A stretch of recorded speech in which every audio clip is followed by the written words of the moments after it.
Welcome everyone. It's so good to see all you guys here. We are back with some more Blades in the Dark 6 and 20. The Phantom crew has returned to Duskfall, and we are ready to go. I don't know what the hell happened on Shroud last night, but it seemed like it was pretty bad, and things might happen today. So let's go ahead and jump straight into it by going around to our cast. Starting with the wonderful, the one, the only. The Trendane.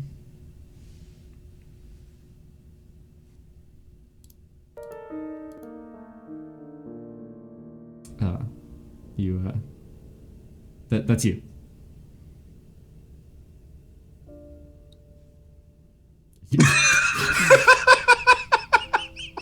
What? Johnny told me to shut up. I have to. Do you listen to the DM or listen with your heart? I didn't realize. Understand. One of these days I'm gonna get. You can speak. Stop it. Oh, thank you so much.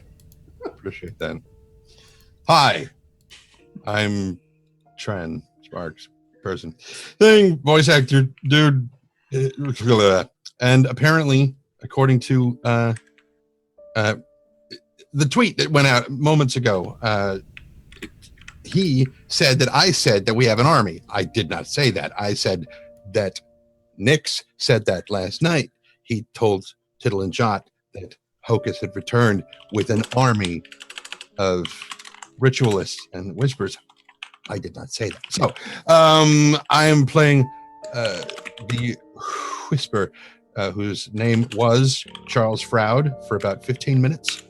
A while ago, and then eventually he took on the street name Hocus, and then eventually they went back to his homeland and he abandoned that and took on his original name, which was Useth Hakan, and then they came back from his homeland with his entire family, and now he's probably going to have this bizarre mix back and forth of people calling him Hocus and Useth, and it's just going to get confusing as hell for everybody. So that would be me. And then there would be this other person named Madame Gandalf. You're muted. Oh, I have myself muted. Oh, hi. I am professional streamer, Madame Gandalf. I do this apparently every day, but still forget to unmute myself. So, let's pretend that I know what I'm doing, and that I am clearly a long-term D&D fan. Now I just sound like Jester.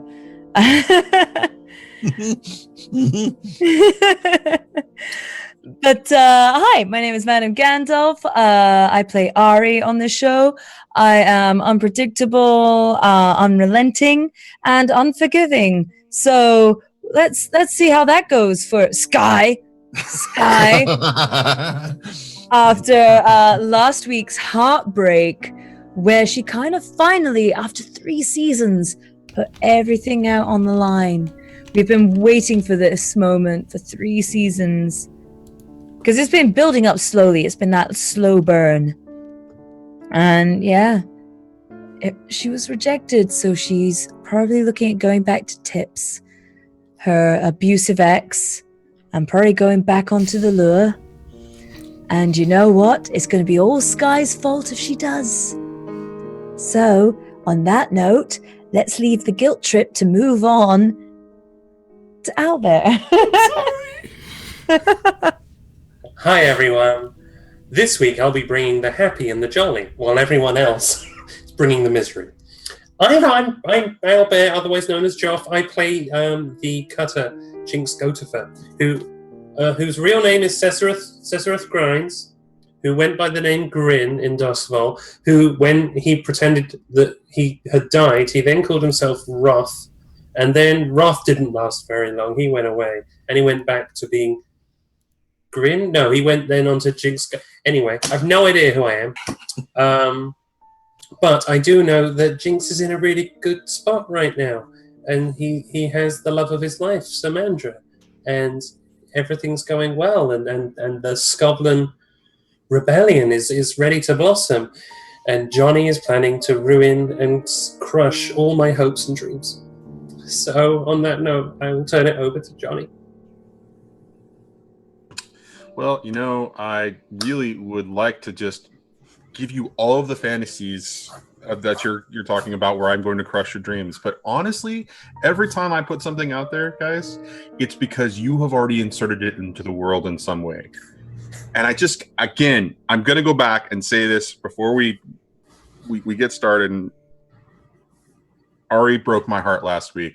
Or actually, Speedy broke my heart last week. I broke your heart. Because Ari was very endearing and lovely and wonderful and being completely honest. And Sky was just like, yeah, whatever. Sorry. I just don't. I'm sorry. Friend zone. Hashtag friend zone. I'm mad at Sky too, okay? I ship it. Sky doesn't. Sky probably ships it too. What? But can't. He just can't. Okay. By the way, I'm Speedy. This is my channel. Hi everyone. Also hi Lan. I haven't seen you here in a while. I am playing as Sky, the Heartbreaker, the man who can't seem to feel emotions enough to admit his feelings for a woman who he has grown to care about very dearly, despite the fact that she confessed her feelings to him. Also, his sister is dead, and he is very sad still, and hasn't really done anything to try and fix it lately. Hashtag Sky. Ari's been trying to get to know your sister. Yeah! Dude, your dead sister is looking at you and is like, what the hell? I know! Dude, And bro! if she's any kind of sister, she is going to start razzing you about not just marrying. Man, if that's the thing that makes her reconciled. Yeah, that's that's still a thing out there, huh? Johnny, What? I'll turn it over to you. Tell us what went on last week and where we are and let's set things up. Let's go. Set things up. You want me to set things up? You mean you want me to tell you how much of an emotional moment Trendane had as Hocus, who was facing the circumstances of his family, and them offering him a choice to try to solve the problem currently going on inside of Udwasha, or to escape and try to do something else that is specifically centered around the crew here, or take over as the head of his family and possibly do both, but with the added responsibility of being the head of the family and being responsible, right?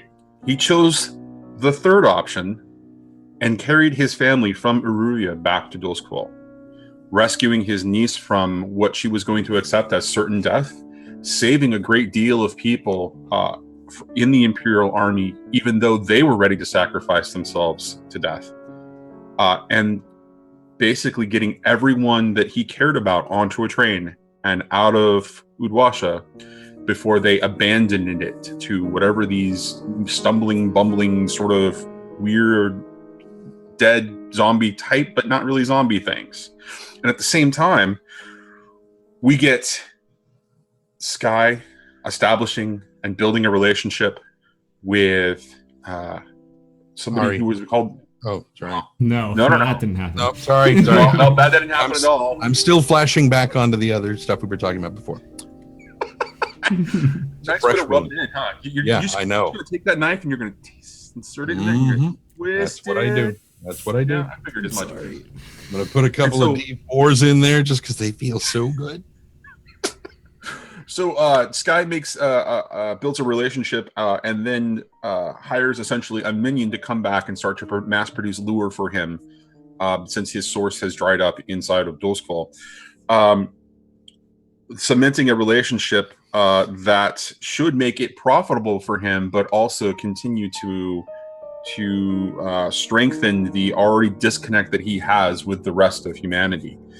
In the meantime, in traveling back, Jinx is able to see that the seeds that he had sown in the Imperial City have started to grow, and there is a festering discontent among the Scotlanders who were otherwise living a relatively normal life. And there is now a growing dissent among the Scotlanders inside of the Imperial City ready for Jinx to call to action. And then we get to Ari, who, while in the Imperial City, decides to be honest for the first time in her life to Sky, completely expressing a vulnerability that we haven't seen from her before. And Sky just is like, you know what? I'm just going to drop this right here. I'm going to stomp on it. I'm going to just, kind of, grind it into the ground. He Put out tried the to be cigarette. serious about it. Put out He was the clearly in cigarette. pain. So, Clip that. Yes, please. all right. That would also make a beautiful GIF for Twitter. Just the broken heart comes down.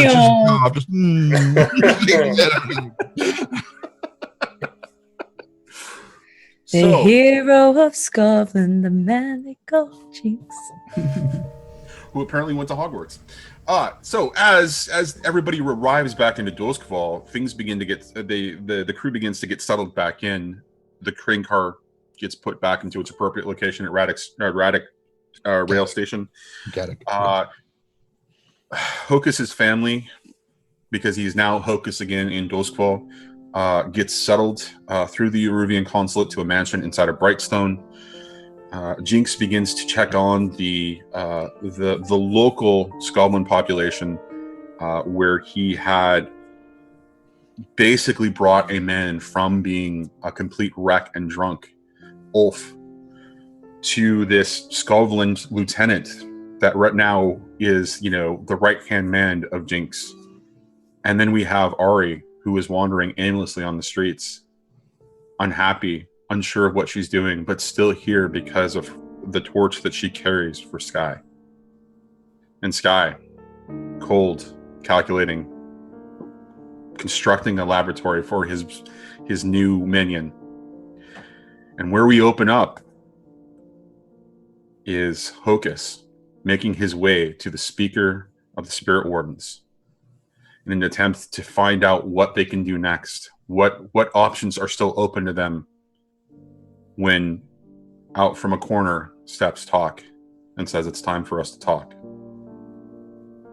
And that's where we'll open up.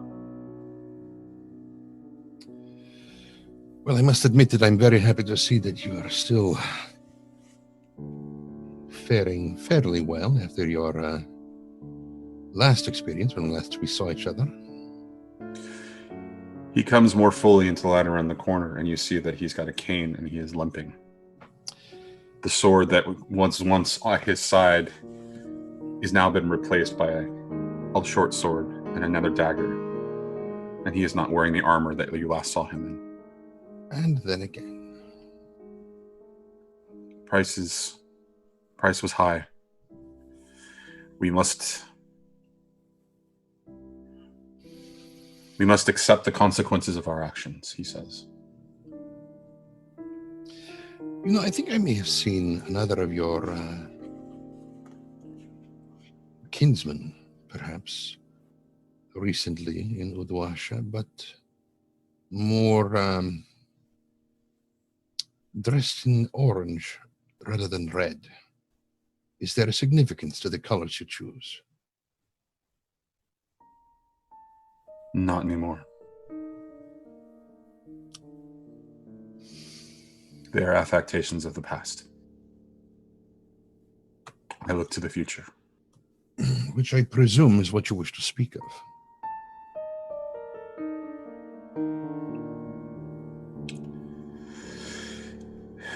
We should get off the streets. There are bad tidings.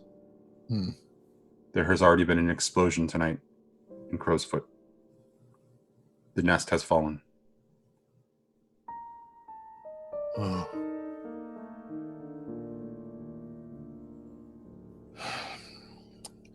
Let us find somewhere more comfortable then. So he escorts you to a small off the beaten path location in Six Towers. You were currently making your way through, I assume, through Charter Hall to the same location that where the voice was Mm-hmm. And so he takes you off the, down the back alleys and limping sort of along. And every time you try to engage in a conversation, he just kind of waves you and does this and continues to move forward. Even though he's limping, you both seem to move with a speed that just you cannot explain. And within a couple of minutes, you find yourself across a bridge and in a small tavern, if you can call it that, with more of a shack, where there are drinks being served inside of Six Towers. Is that where Ari ended up, or? I don't know, but let's have that conversation real quick. Ari was wandering aimlessly. Was there any ultimate goal in her drunken state? Or is this just the kind of thing where she would be wandering randomly? She was wandering randomly with just the hopes of inebriation. She wanted to kind of forget the idea that this is the first time where she was like, I'm going to put myself out there. And then it was like, oh. So she's just kind of drinking to forget right now. So this is the kind of place that Ari could possibly end up at, because it's the kind of place where most of Dosqual has forgotten. It's served by both of them. Just like her, I'm in. And so when you enter Hocus with Talk, there are a couple of other patrons in this shack.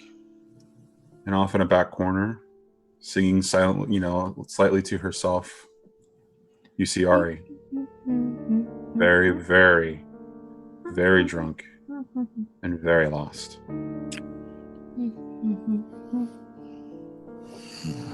My friends!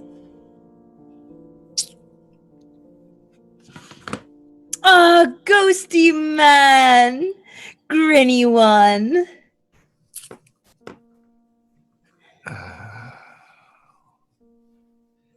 Oh, I'm sorry. Shh.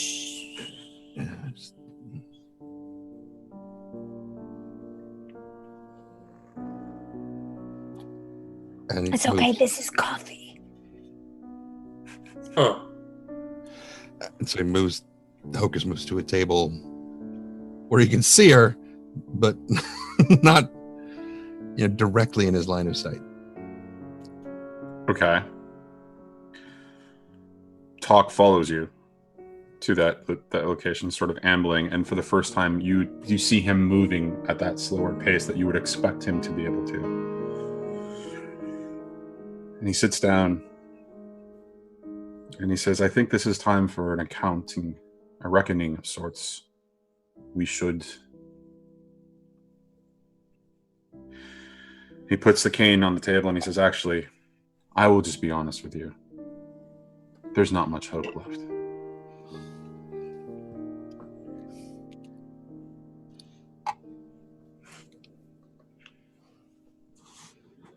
When last we spoke, you seemed to indicate there was none. None.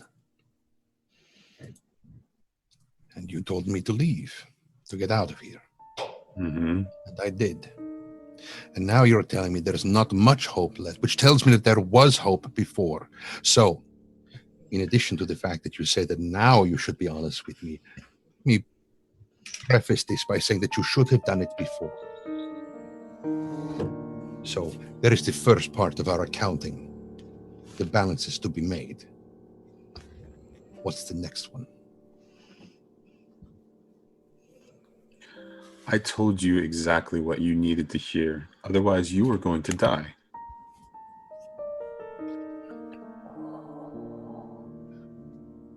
Did you want to be a part of that tragedy that was at the park?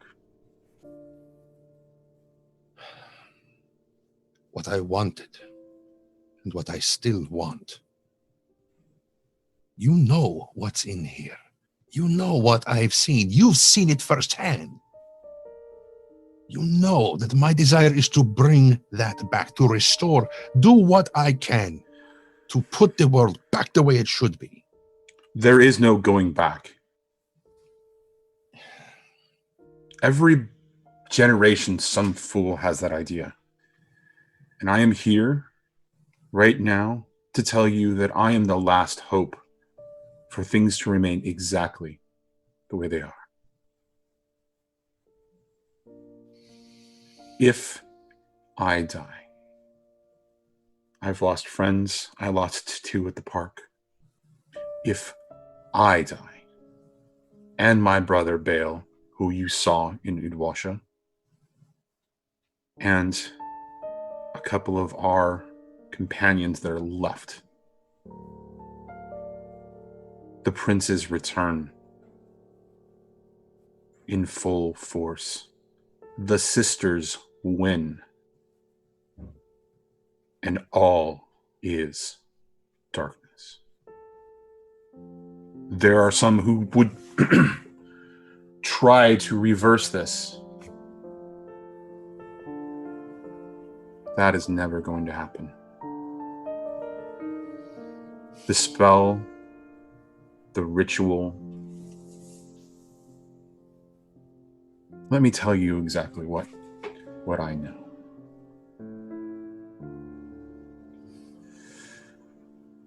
When you first saw me in your memories, you probably saw me with Zacchaeus. You saw me with the person who had hope, had the highest of hope. And he had a plan to prevent the princess from ever arriving. Well, that didn't go very well, did it? And we are in the world that we are in now because of that. He chose the darkness, and the darkness came. And there is no going back to the light. There is a ritual that has been running around in the hearts and minds of many. But it offers no solace. And in fact, I don't know what will happen should somebody attempt to cast that ritual again. What I do know is that I won't be here to be able to protect. My life is tied to the way things are, and every time one of us dies, the world gets a little darker. And the protection that I provide gets a little thinner.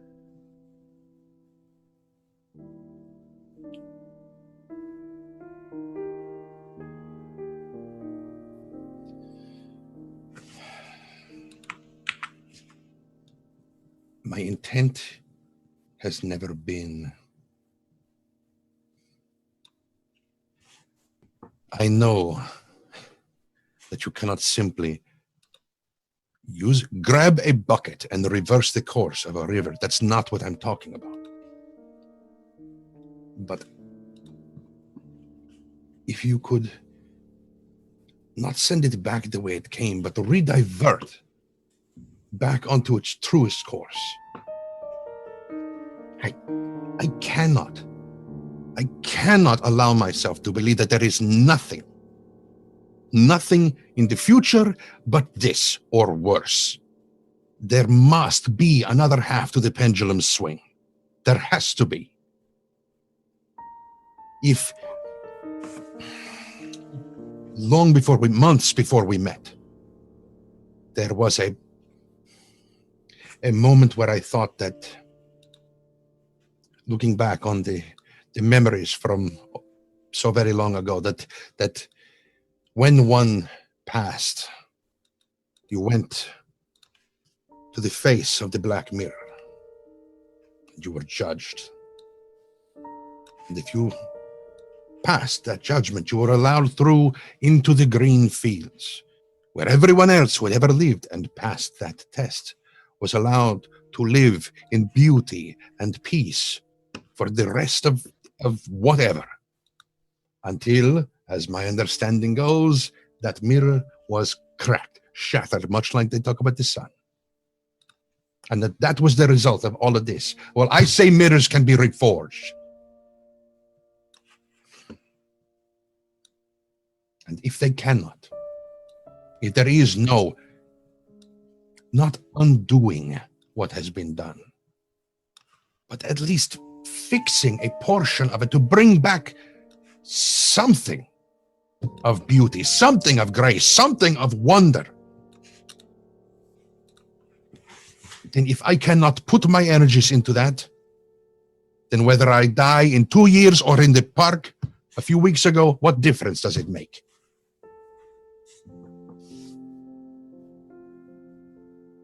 And this is, of course, loud enough that Ari can easily hear what he's saying.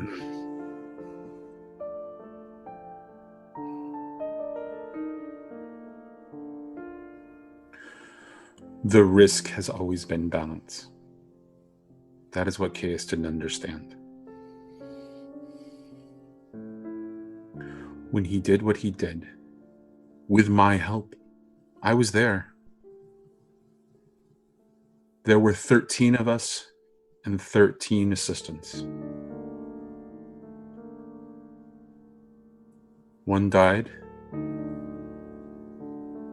My father. And I had warned everyone there that I thought that this would not work.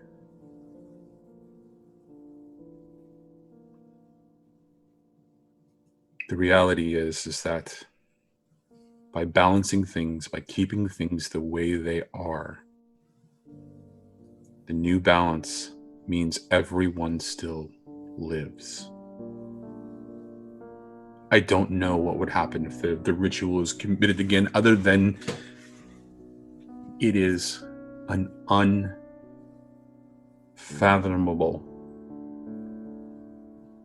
result. You've seen the sun as I have. What if, and this is one possibility, the world rebalances itself and all there is light?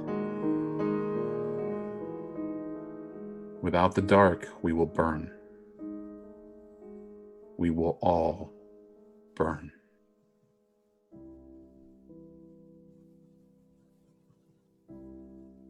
Would you trade it if it actually worked? If the spell, if this ritual, if this... There is that, if it actually worked, would you say goodbye to everything that you know and understand is real, including those memories? I wouldn't be here,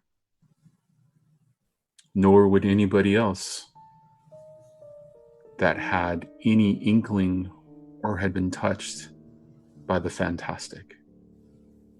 That's another possibility. There is no fairy tale answer to this ending, though. We will not go back to the way it was. That world is done. Caius in his ignorance shows that.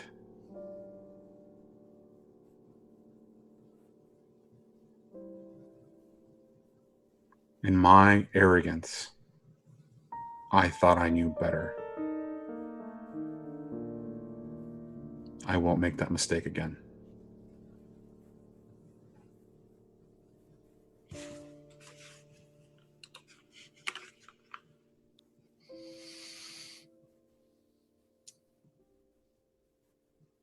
So because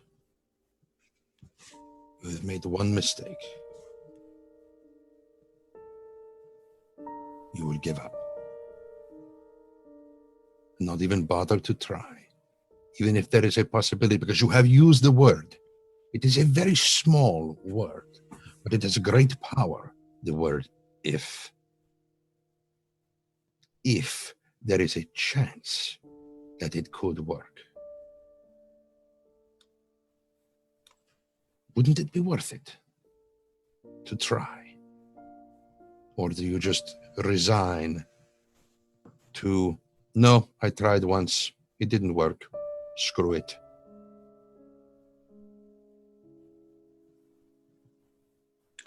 At that, he gets incredibly humble. You can see it play across his face. And there's a moment where you almost see embarrassment on it.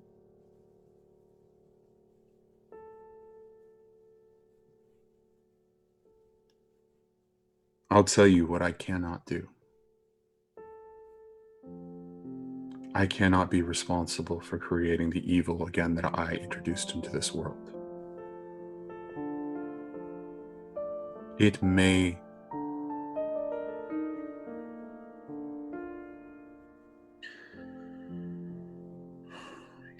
be that I am the reason that it did not work the first time. But I will not take that risk again.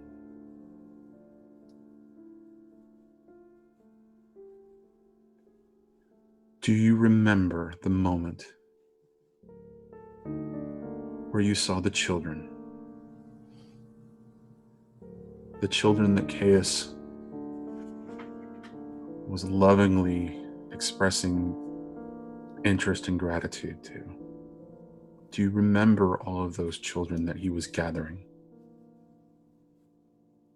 Yes, and I remember what Esther's mother told me of them. Oh, and what did she tell you? They were effectively the fuel. They were the sacrifice. Mm-hmm. But they were not used in the ritual. I made sure of that. And now... Just after he stepped out of the cart, Mm-hmm. he stepped down to the ground and you told him not to use the children. You begged him not to do it. I do remember. Would you sacrifice the children to prevent ultimate evil? I couldn't then, and I would not now.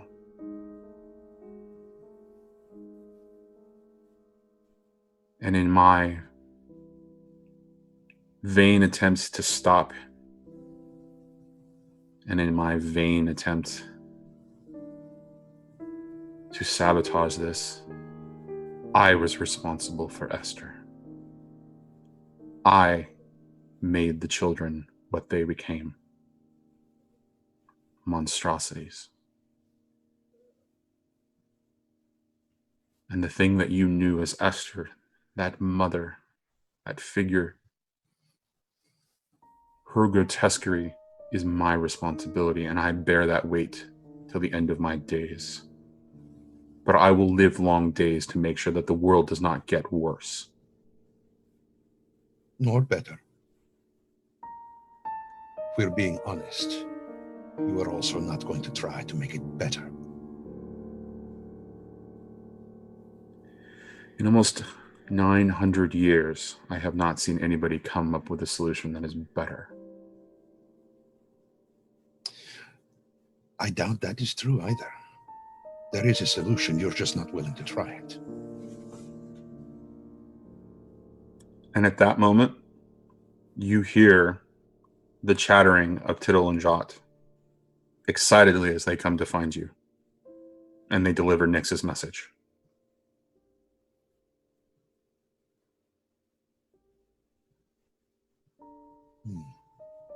Yeah, I can hear them too, Useth. It is a false hope. And if you take this opportunity, you will be my enemy too.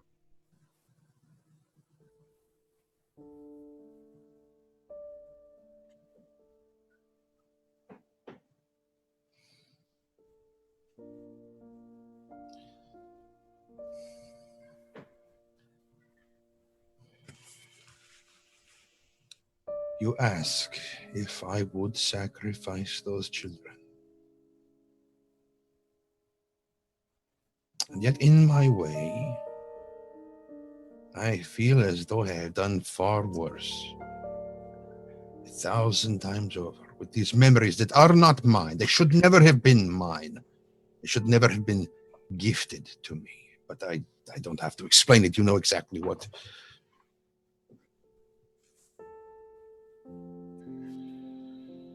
Perhaps I am closer to the center of the pendulum swing than you are. But to my way of thinking, as horrific as it is, the price of a few innocent lives to save countless others from this would be worth it.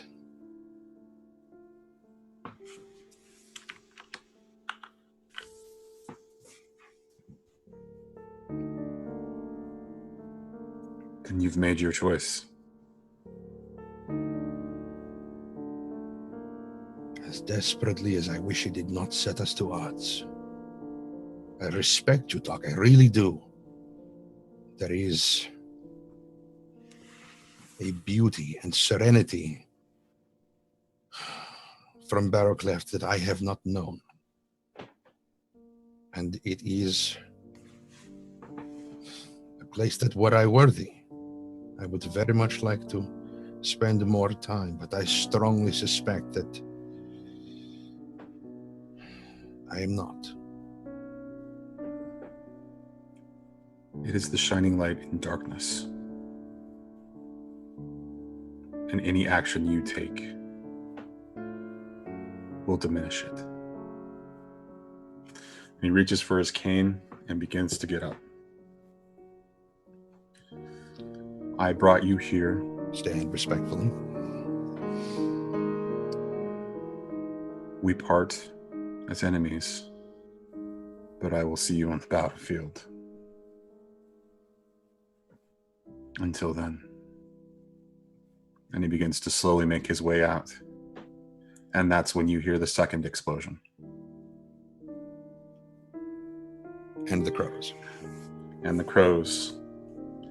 And he pauses in the doorway and he looks at you sideways back and he says, "It has begun."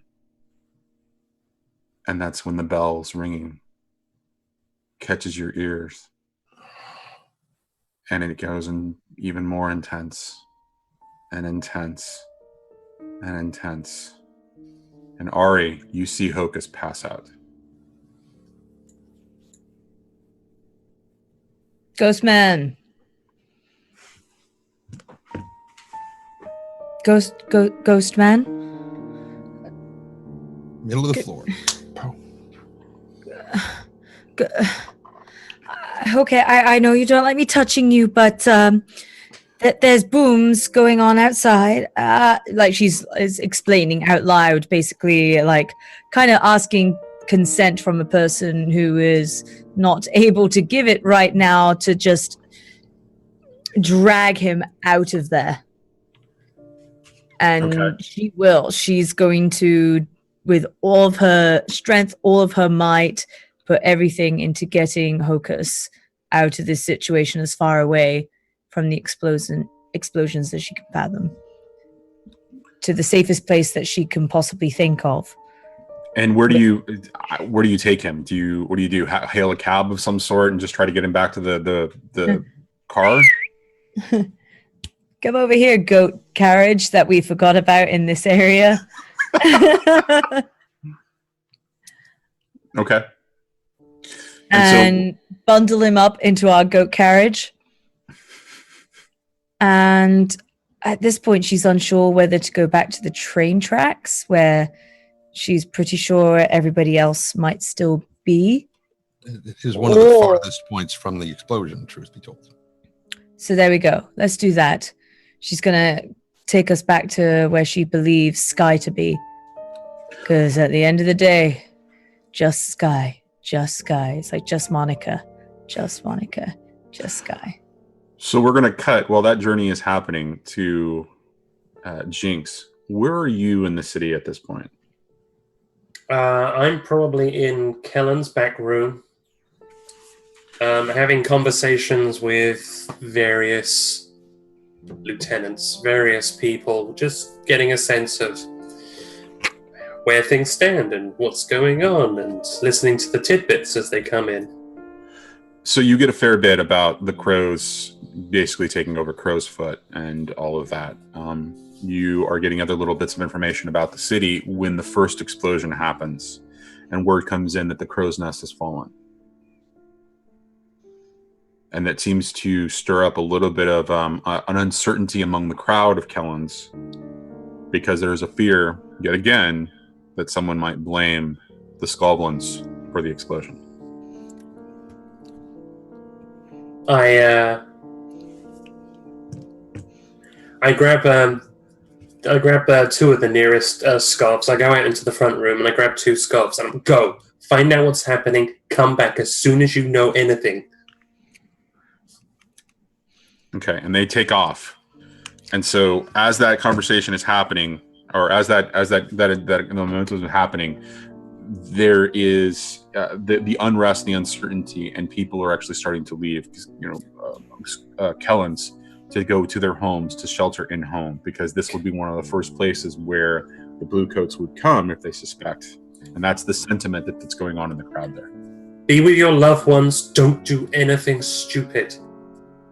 Well, look at you trying to be a leader. Yeah, it doesn't really suit me, but I'm all they have. Oh, I don't know about that. Suits you just damn fine. How would Samandra react at the first explosion? What would she think? Her first thought is honk. Second thought is this is all too familiar to her. She knows what's coming next. You hear an explosion, it's not going to mean good things. Right. It can only mean that now is the time to take action. And the fact that she isn't the one doing it first, it's Jinx, is something where she's just kind of having this moment of, well, look who suddenly became Simba and walked to the top of Pride Rock. Like, it's that moment, the da da da da da da da, and the rain is pouring down. Da, da, da, da, da. Yeah, so that's a beautiful Scotland moment. I could see yeah, that. so exactly. That's essentially the moment that Jinx is having right now, or at least in Samandra's eyes, like she's just like, wow. And he was the leader that I always thought he could be. Whereas Jinx on the inside is freaking out. he's living the living honk. Yeah. Honk. The good thing about that scar down his face, it kind of keeps all emotion off his face. It doesn't belay. It doesn't communicate his internal struggle. And right now, an explosion and Scotlanders running back home. He's incredibly nervous. Scared even. So with that in mind, then, with everybody starting to evacuate and you just being like, okay, go to your homes, what do the two of you do? I mean, because do you shelter in place, or do you go back to, the train car, or do you do something else altogether? Remind me, how close is Kellens to the train yard? It's relatively close, right? It's only one. Let me jump onto the game table, and I'll show you. Okay, my laptop is being ridiculous right now. So if you're looking at the map, and you guys should be on the map, correct? Yep. Okay.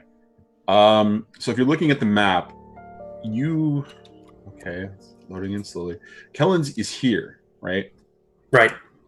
It's in that area. So the train car is over in this area right here. So it's not relatively close. It's the kind of thing you could grab a gondolier and just get over there, or it's the kind of thing that you could walk in a roundabout sort of way. And would you mind pinging where the explosion was? Oh yeah, right there. Oh crap. Okay. Well, yeah, the Crow's Nest was the central sort of landmark inside of Crow's Foot. It was an old clock tower that was since taken over. It was abandoned and then taken over by the Crows as their base of operations. It allowed them to basically have the advantage of being centrally located and having essentially a bird's eye view. Okay. Haha, bird's eye view. But and Madame, remind me, is Sam now going by the name Tony? yes, she is. Okay. I forgot about Tony. But That's awesome. I think if you ever called her Sam, she'd still respond. So you can call her Sam. But I was going to say to anyone, it should be Tony, because otherwise it'd be like, who's that? It's Tony. And he's trying to be mindful of that, especially in public. Even with other trusted scovs around, he's trying to be really mindful of that. But in this moment, he's like, okay, Sam, with everyone heading towards trouble, maybe we should head back to the car and just check in with everyone. Yes, right. Yes, I totally agree with that. Yes, Tony, yes. You are Tony. That's I right. totally speak in third person now. Tony agrees with everything that you are saying. Tony and Jinx are leaving now, guys. We'll see you. And Ulf and the other lieutenants make a plan to meet back with you in 24 hours here, just to kind of check in, put the shelter in place until we know they say we know what's going on, and so you exit out. We hail a gondolier. Okay. And make your way back to the rail station? Yes. The beacons are lit. The beacons are lit. That's one hell of a beacon, actually, a clock tower. All right, so where do we find Sky when the first explosion goes off? So Sky has been trying to get Marique set up with a base of operate, or not Marique, sorry. Apprentice. The apprentice. Trying to get the apprentice set up with a base of operations. The apprentice should really choose a better name at this point. Maybe he should become the master or something like that. Yeah, but that implies that he's not working for me. The journeyman. Go on. Sorry, yeah, he's setting up a base for the apprentice. So, basically, he'd be looking into a contact at the Hive in order to establish basically buy a warehouse. Inside of Night Market? As close to the rail station as possible. Okay. Possibly a warehouse that was already occupied. He would want it to look like the shipments, if anyone were to track the shipments back, they would go to the warehouse and assume that they had just come off of a train, and not that they were being made in the warehouse. Okay. All right. So it's while you're negotiating that, either having that conversation and starting that negotiation process, that the first explosion happens, and everybody in the room tenses up, and blades start to to come out a little bit, and there's this kind of sitting back and just kind of looking. There's two of them on the other side, and there's you. We're going to hold this for just a minute as we figure out what's going on. And the door knocks, and there's some whispering. I'm going to put this blade on the table. I'd like you to do the same. And the other person puts the blade on the table as well. Do you have anything going on towards the center of the city that we should know about, Sky? I only just got back in town. Not every explosion in this city is comes back to me. You have far-reaching influence, as I know that you have been making connections in the Imperial City as well. So we would not put it past you. Connections, not demolitions. I'm just making sure. Person comes back in, whispered. Oh, that's... All right. We're going to need to suspend this negotiation right now. We'll meet you back here in 24 hours. Here's my suggestion, Sky. Check on your people in Crowsfoot if you have any. The crow's nest has fallen. And they pick up the blade, they sheath it in front of you, and they step up, back. We'll return to this conversation in 24 hours. Very well. And then they begin to move out. And so this negotiation was actually happening at one of the establishments right next door to the Vale. And when you come out onto the street, you see a lot of people beginning to panic a little bit. Because the night market is filled with a lot of merchants and merchant families, and there's a fair bit of business going on. There's a fair bit of commotion of people just kind of sort of getting a little nervous and just moving back towards, their places of establishment, or hailing cabs and starting to move away as the streets begin to get a little bit sparse. What do you do from there?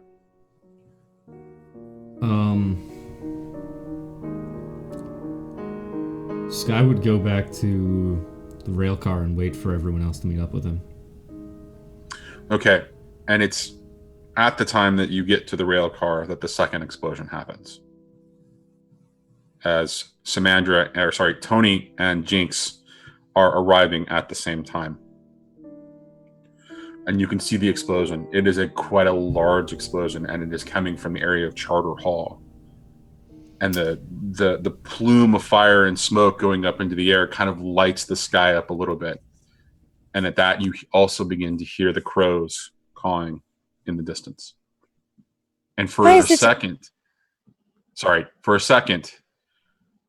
your sister screams and then is silent. Sky quickly runs inside and checks on her. She is holding her head on the ground, spirit form, completely on the ground, just kind of holding her head and just kind of crying a little bit. Hey, what's going on? What's that explosion? Is that? Do you know all you hear her whispering is, "It's so loud. It's so loud." It's okay. I'm here. Consoling her does not do much for her. It's just incredibly loud in her head, whatever it is that she's hearing.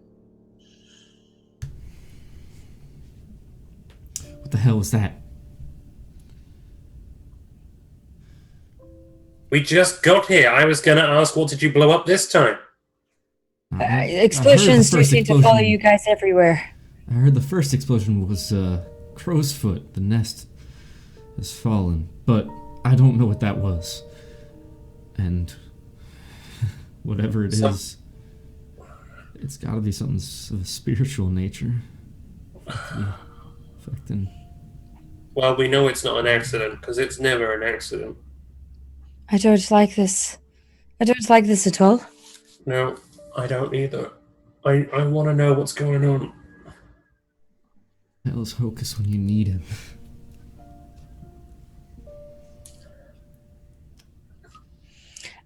And maybe at that point, does Ari arrive back with Hocus? But she's like, he's right here! As she drags him onto the train cart.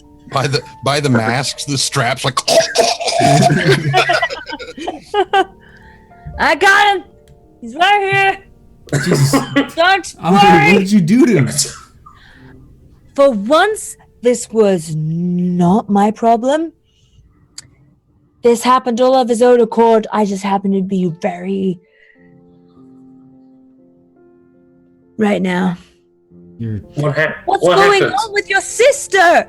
And Ari's going to immediately, just kind of crumble to the floor and start talking to the ghost form. Ari, come on. She's distressed and you're drunk. It's... Surprisingly, your sister begins to... There's something about Ari that calms her. It's soothing to her enough for you to get a moment to be able to kind of step back and take an assessment of the situation. It's woman time. Okay, take care of her. Don't say anything too weird. Jinx, help me bring Hocus inside. Yep. And Jinx will single-handedly carry Hocus into the car and set him down on one of the benches. I'm just imagining that Ari just left him kind of partially up the steps into the train car. Just dragging him by the feet. Good. I also imagine that Hocus likes being manhandled in this way. Sorry, what did you say? Hello. Trying to figure out if I need to click leave meeting right now. It takes 2 clicks. It takes 2. I know. Click 1 has happened. unless you've already clicked the don't show this again, because Johnny's doing it. So yeah, upon putting him into his bunk, because he'll be in his bunk.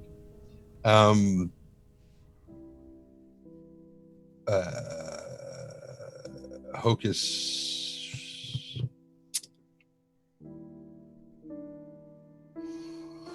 How are you moving him? Carefully. Much more carefully than Ari was. Like a fireman's carry, or are you cradling, or what? Literally just cradling. Just literally got Wedding one cake. arm behind your shoulders, one arm under your knees, and I'm just lifting you like a baby. Big baby. Like a baby. Well, Hocus poops himself. No, he doesn't do that. I didn't realize this turned into that kind of a show. I hope it never does. Me too. We've got 2 episodes to make sure that it doesn't. So let's see. He will start to stir, but it's like the moments where somebody is starting to come out of a nightmare that they are actively still having, and so he's just and starting to thrash a bit. The ringing is starting to diminish in your head. Okay. Easy, Hocus. Easy. And upon hearing his name, he just like one eye opens and the other one's sort of doing this thing, and he just hurls, it just writhes until he throws himself out of Jinx's arms and sort of half lands, half collapses to the floor with one arm up on his bunk and trying to pull his hook out of his belt, but he's jumbled up and can't. Hocus, you're fine. You're fine. You're back in the carriage. Everything's cool. What happened? The crematorium, Bellwether, it blew up. Sky! What? The crematorium has blown up. And that's what causing this? Obviously, it's bad enough to affect your sister and knock out Hocus. It's diminished. It's okay. It's going away. It's less.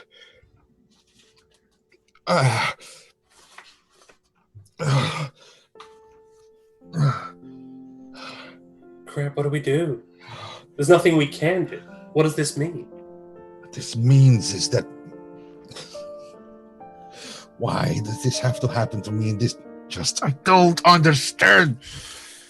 Someone I just declared war against just saved my life. What? You Hocus? just declared war? You remember Talk? You spoke with Talk? I was on my way to speak with the voice of the Spirit Wardens. If I had, I would have been well within the range of that explosion. But since he stopped me to have a little chat, I wasn't there. However, Did he know? I don't know. It's possible. When it happened, he said, "It has begun." Oh, jeez. But what has just begun? Jot and Tittle came to see me while we were talking. It seems that our friend Nix and his crew are trying to save the world, trying to restore it back to its former glory. And Talk told me, That's good. except for the fact that Talk doesn't want that to happen. Well then, which is why you... Okay. He told me that you're not going to like this, Jinx. The question that he asked me was if it would mean potentially restoring the world to what it was. Potentially. Would I sacrifice children? No. No. And Jinx stumbles back. No. What did you say?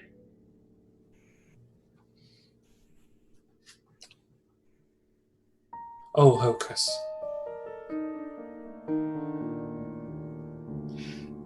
Tell me, Jinx. Have you ever had to kill someone you thought was innocent for the sake of saving a huge group of people?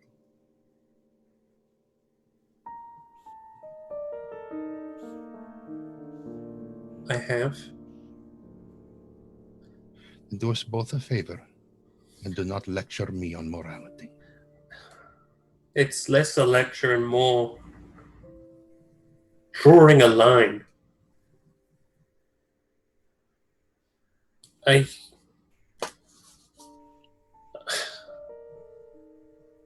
done some terrible things. This is why I have an issue.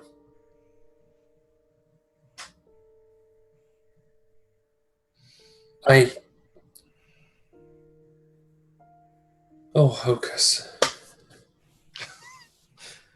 Every time you say those words, something terrible happens. Yeah. Well, there's already been, 2 explosions? Can we expect more? If what I think is going to happen happens, oh yes.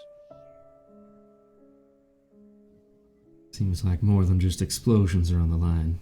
However, there is something which came to mind on the trip back from Uduasha, which I did not mention because I did not wish to speak out of turn.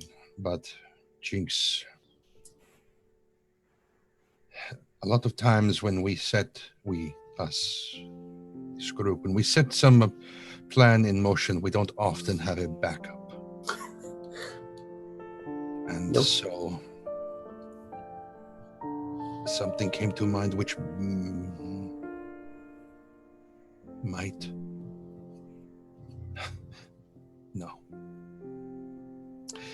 No, it won't help, actually. You might as well spill it. Well, there are Skovland spark rights, are there not? There are. Given that the princes of Uduasha are drawing their energies from the well, my thought was, what if instead of electroplasm drawn from the parts of demons and whatnot, we could fuel a lightning barrier off of something like an arcane well? It was my intention to recommend that idea once we got back here using the Bellwether crematorium, but it just blew up. So that idea could only be tested by going back to Aruvia, and I have no intention of doing that. Right. So the backup plan is, I guess we go back to our original habits of just coming up with something and charging blindly. It is our style and want. Ari, thank you. I did nothing.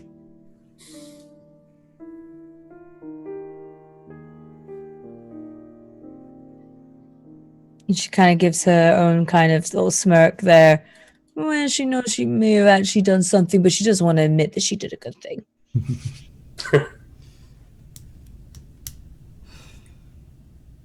Well, from And she what, goes back to kind of hugging, figure that isn't there for everyone in the form of Sky Sister. So it looks like she's just kind of like, I did nothing. Have you met Harvey?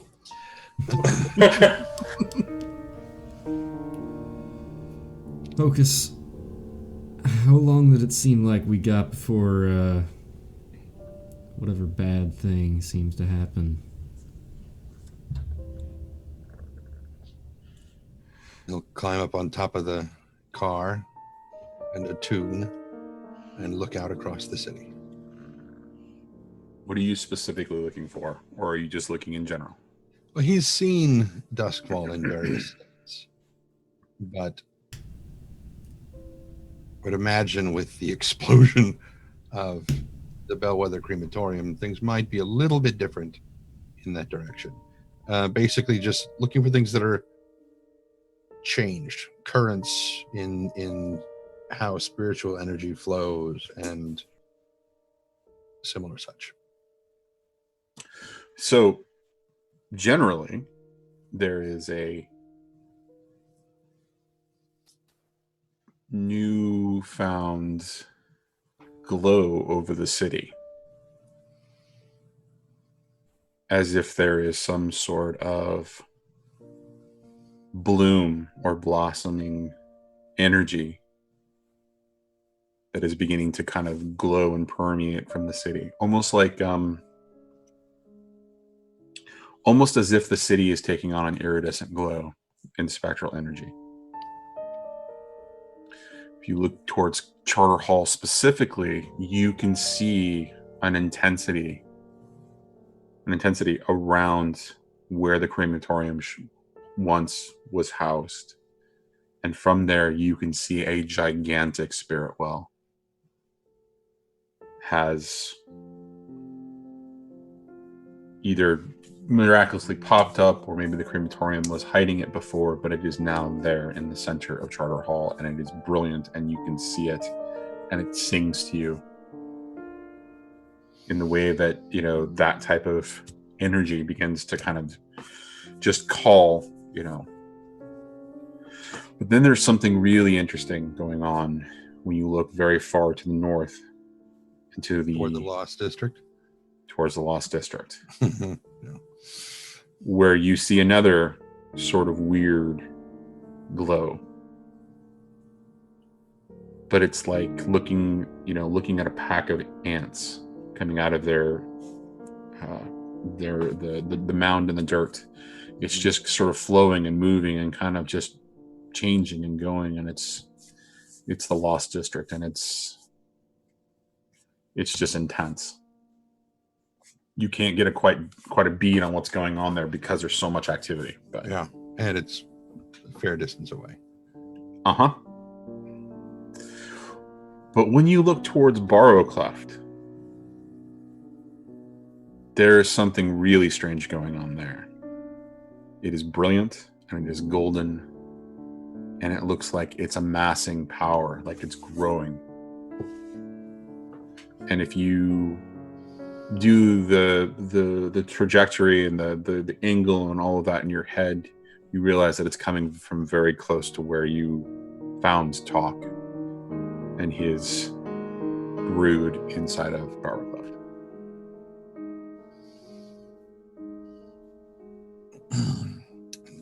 Head back down into the thing. Probably not very long.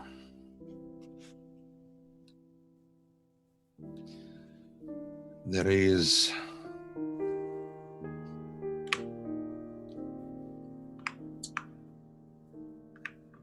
this may not make a lot of sense to you. Leaving a pile of sugar out on a table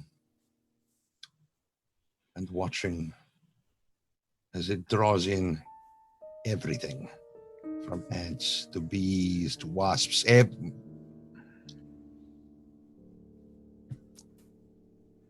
It is as if a trap has been baited.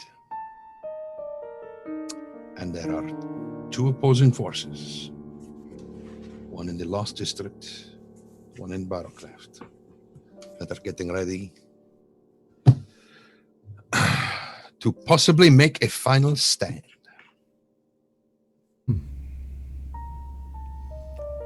And no matter where we are in this world, I feel we will be caught in the middle.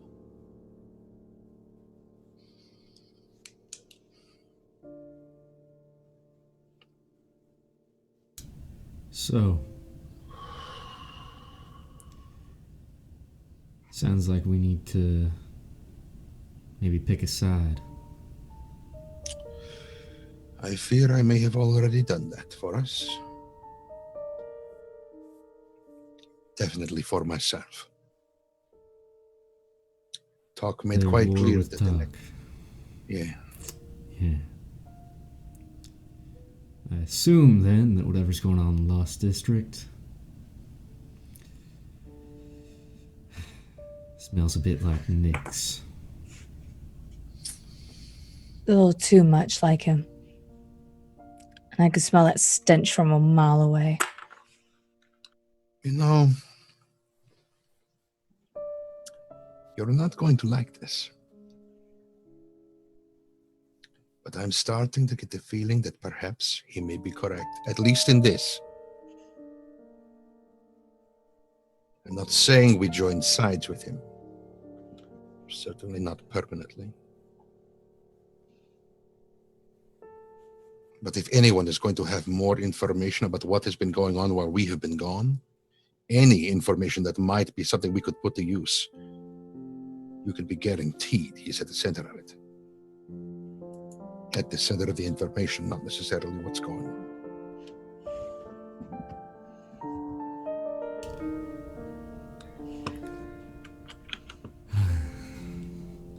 You may be right, but it doesn't make it any more palatable. Oh, no. No, it does not. From what little I have encountered of him, on the surface, he seems quite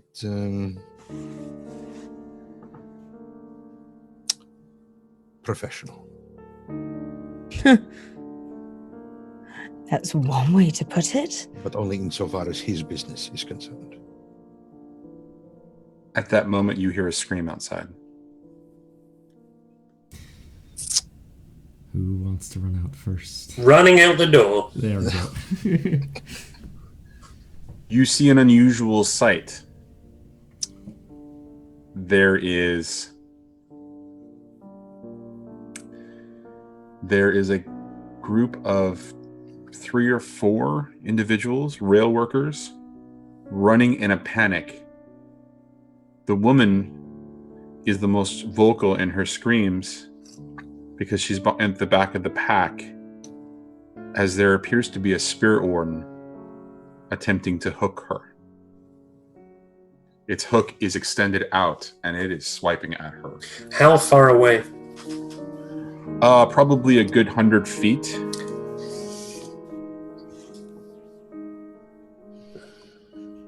I'm sprinting towards this. It's continuing to move forward. And as the rest of you kind of come out and see that this spirit warden is doing this, Hocus, you see that there's something really off. It's it's as if the spectral energy or whatever that was contained within the robes and the mask and everything else, it's like it's leaking out. It's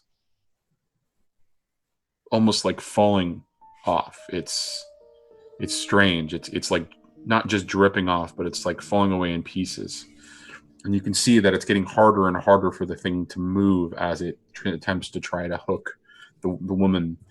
And you see one of the men kind of just turn around and try to get in the way a little bit and give her a little bit of a push as Jinx gets right up there, and the man gets hooked at that moment. And you see the power kind of flow into the spirit warden, and it's restored once more for a short time. Like it's this spectral energy is not coming off of it, but it turns as it sees Jinx running towards it, hook out, pulling a blade from its thing in the other hand,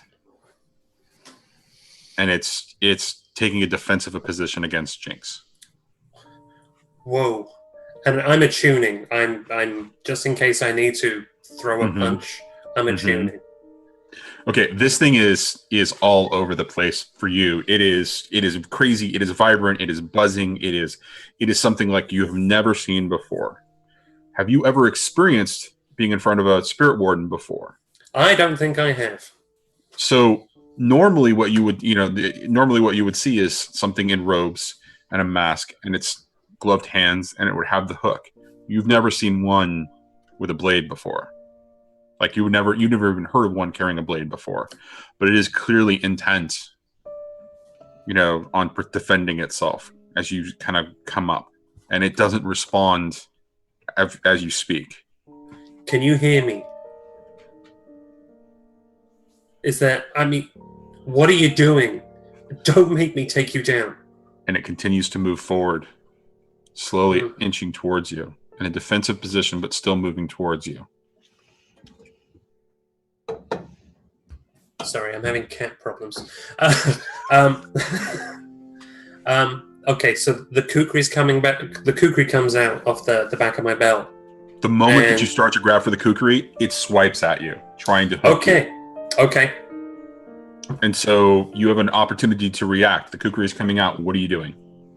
I would like to try to jump back from the swipe, and at the same time, I pitch my kukri at him. Okay. Do we want to call that an attack, or do we want to call that like a reaction to avoid? How do you want to roll that? That's entirely up to you. I guess there's two parts to that. There's me avoiding his attack, followed by my attack. Right, but so I'm just assuming that it's one motion, right? So it's like it's a 1-2 punch, but it's essentially one motion. So which seems more like the sense for you from an action perspective? Well, I'd like to think that I could leverage my skirmish because I'm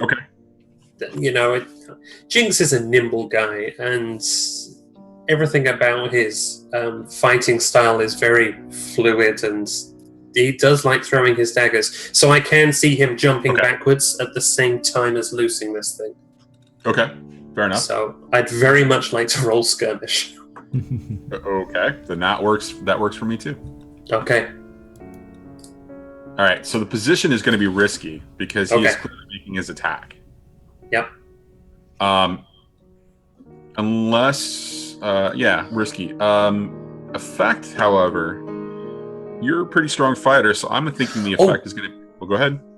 I have my special ability, Not to be Trifled With. Okay. And I am also a ghost fighter.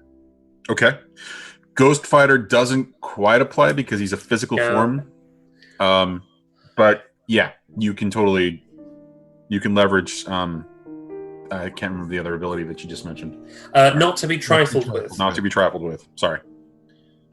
Which, let me check. If I push myself to activate this ability, which basically lets me do something verging on the superhuman, something that's exceptional, that would then get me, as a benefit, +1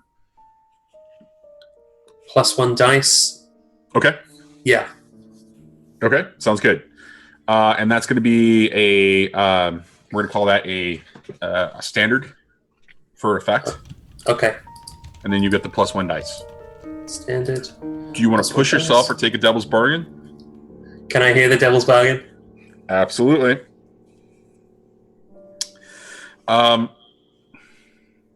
Successfully defeating this spirit warden. Yep. Will have a consequence that will mark you for other spirit wardens. Ooh. That sounds interesting. As Tren is nodding. Yep. Oh, you know what I'm like. You know what I'm like with Devil's Bargains. An episode and a half left. Season 3, fuck it. That has been season 3, fuck it. That's been the sentiment. You know, there's so many Devil's Bargains over my head. Why not another? Why not one more? Okay. I'll take it.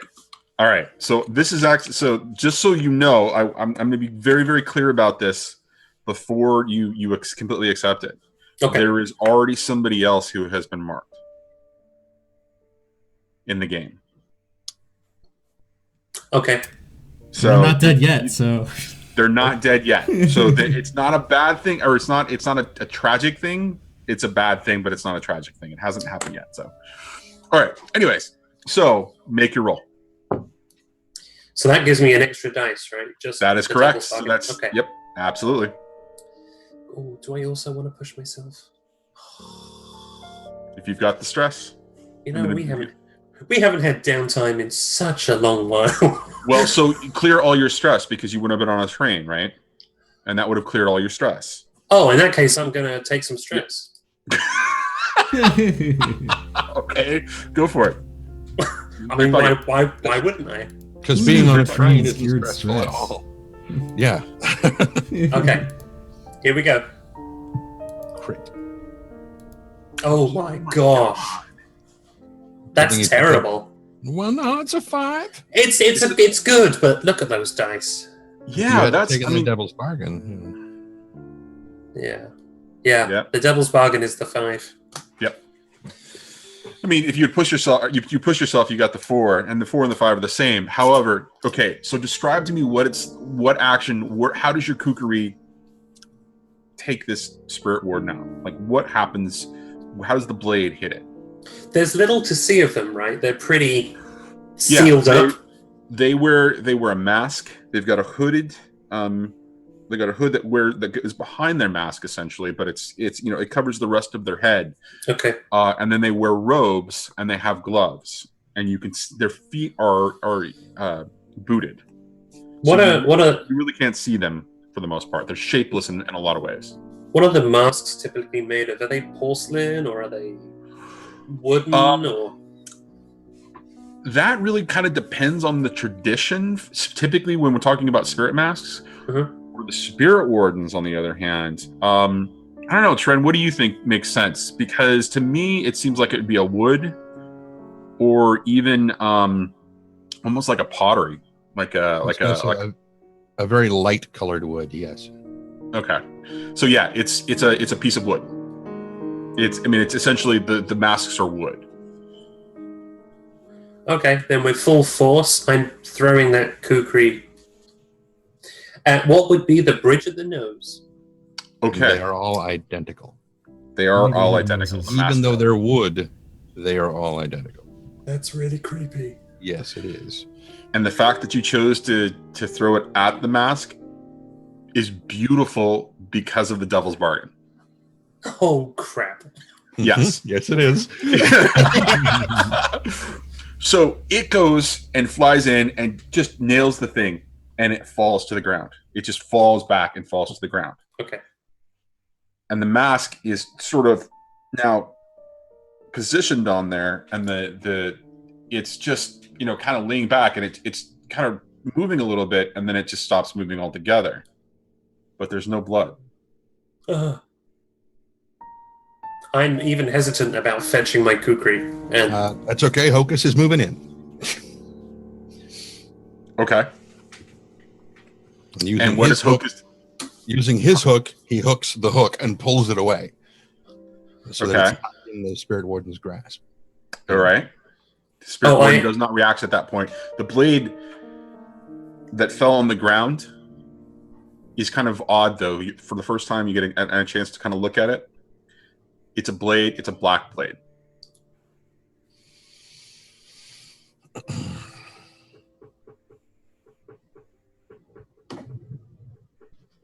So how do you guys want to proceed? One, the people that were fleeing, they're still fleeing. They're not. Yeah, they good.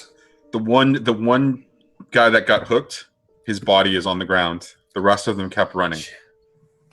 Can I hear him at all? Since we are both still attuned. In the bottle of the spirit warden's hook, the bottle that was attached to the hook. Yes, you can hear him in there.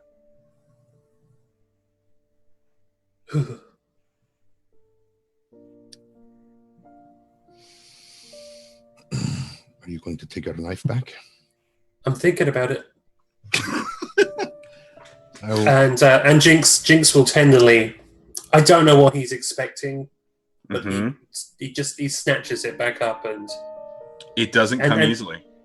Oh, it takes you a second because it's kind of stuck in there, and you have to put your foot onto the chest and pull.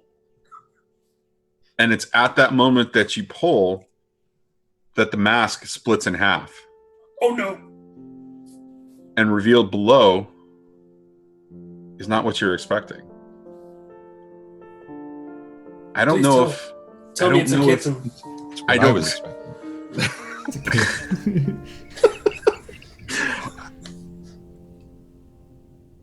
I don't know if you've ever seen a hole before, but a hole is a construct. Jinx has used holes in the war. Yes, I have. That's what you would recognize in there, is that you see a hole. A very interesting, intricate piece in there that represents a head, but it's not a normal head. I'm looking at Hocus and looking at the body and looking at Hocus and looking at the body. This explains why they are all the same. You didn't know this?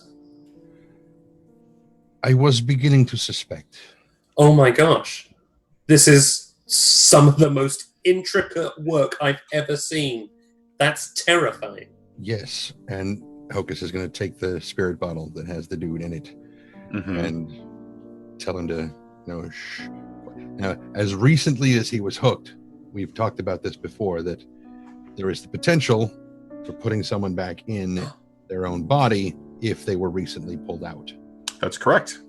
So Hocus is going to attempt that. All right, describe to me the actual act of that. Because we have talked about it, but we've never actually tried to accomplish it in game. Well, one of the first things Hocus is going to have to do is take him into the train car, because the arcane wards around the train car will help prevent anybody else who's wandering around from going, oh, new vessel, and jumping in. And then it would be a series of arcane emblems all around the body, laying it out as it should, telling the guy in the bottle to shut the fuck up. I'm going to try to put him back, possibly encouraging Ari and Lyra to sing to him if needs be. Okay. And then once the body is prepped, and telling him, the guy in the bottle, what we're trying to do, and that the sense of belonging, that this is his body that he is being returned to, that belonging will pull him back to it. Okay. Then I will, crack the bottle open and lay it on the chest so that he can pour out back into his own. Okay, so that's going to take a little bit of time in respect to prep. What is everybody else doing? Okay, so it sounds like Ari and Lyra are going to be helping with that. So this is actually going to be a roll, and you're going to get an assist out of that of some kind. I want to say that Lyra would be too fascinated with the process to be like singing in order to help in this case, because she's never seen she hasn't really seen other ghosts in spirit bottles other than, I guess we had like Moon and stuff, but she hasn't seen any process like this before, and she's thinking as Sky would be, you can do this.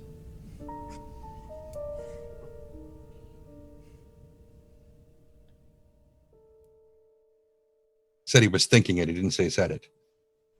No. Fair. You can do this, he says.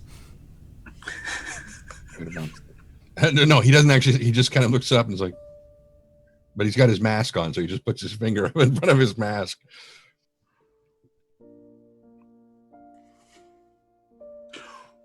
Do you leave the body of the hull of the spirit warden out there? Do you leave do you do anything else to take care of that, or do you just leave it there? I hadn't, aside from moving the hook away, which he didn't pick up, or Hocus didn't pick up, and taking the bottle, Hocus didn't mess with it at all. He doesn't really know hulls that well. He understands textbook, knowledge of them and somewhat, but not nearly as much as, say, some other academic whisper probably does. Okay. And what knife? about I'm asking Sky and Jinx what you guys are doing at this point. At this point, I'm now kind of nudging it with my foot. You're nudging the body? I'm fascinated. Now that I know it's a hull, I'm fascinated. Okay. Sky?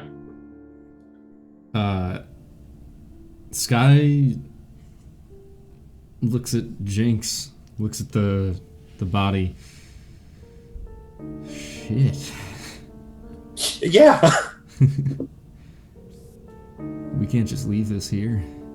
No, we cannot. No, and we don't want to keep it. I'm pretty certain it would sink, and that tends to be how we usually solve our problems. So I'm just gonna throw this into the canal.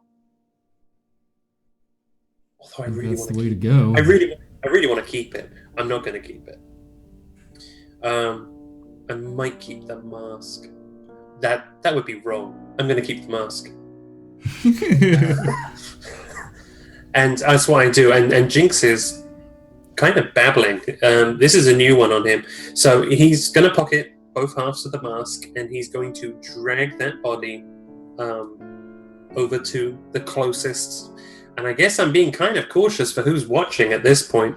But I'm dragging the body. Let me have a look at the rail yard.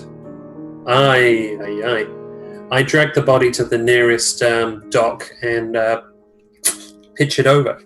Okay. Sky would keep the spirit hook and the knife. Also, the knife in question, does it look like one I've seen before? I don't think you've seen... I saw one that Nyx had. You didn't see the black knife that Nyx had. I thought he brought out the other knife. Or was that at the opera event? Into worlds? Or yes. In the one shot. Okay. Then yes, it does look similar. Yikes. Yeah. He'll take that. So, Hocus, how are you going to do this? Are you going to attune it, or do you want to do a fortune roll?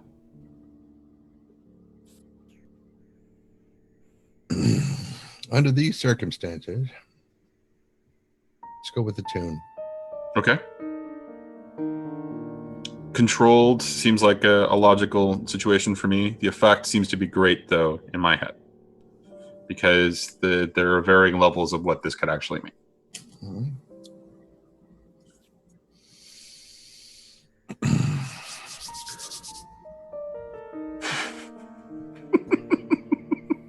Joff, your face is wonderful sometimes when you read something, you're just like... Okay, so go ahead and roll it, Hocus. That's it? That's it? No devil's bargains, no... Do you want a devil's bargain? I figured you had one. I always have one. I wasn't... Because you got such a great, opportunity for it to... If you'd like to hear the devil's bargain, I will offer it to you. I'll hear it. The price of being at war with talk will not be a cost directly to you, but to your family. Ooh.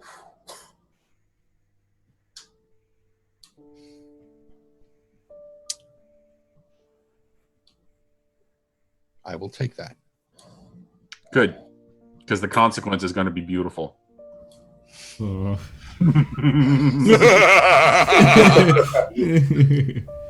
All right, roll it. 5. It takes a little bit longer than expected. And Lyra, in her curiosity, starts asking lots of questions. But eventually, the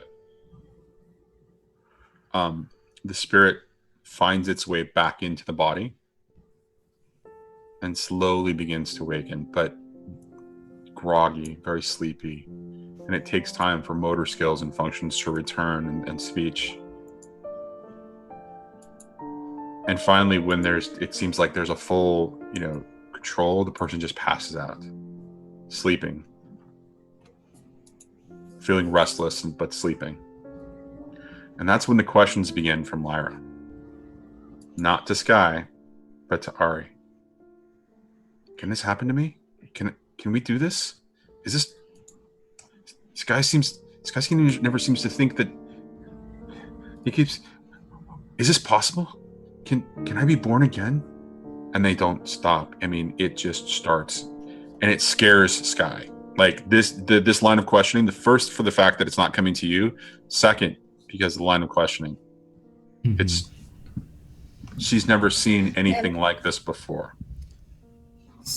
Sky will turn Let me ask you this. Is this what you would truly want?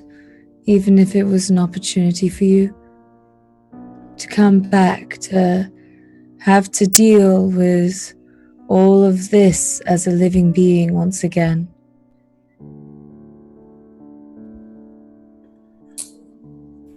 I didn't know it was possible. Sky, you didn't tell me this. Why didn't you tell me this? Why isn't this... I don't think he knew. I don't think he truly knew. If he did, I think that would have been the first thing he would have done. Above all other things. Because he's always put you first. You will always be first in his eyes. You may not be in the living world, but for you, you are his life. Right. And Hocus, I recall asking you a long time ago if it would be possible to bring her back. And how?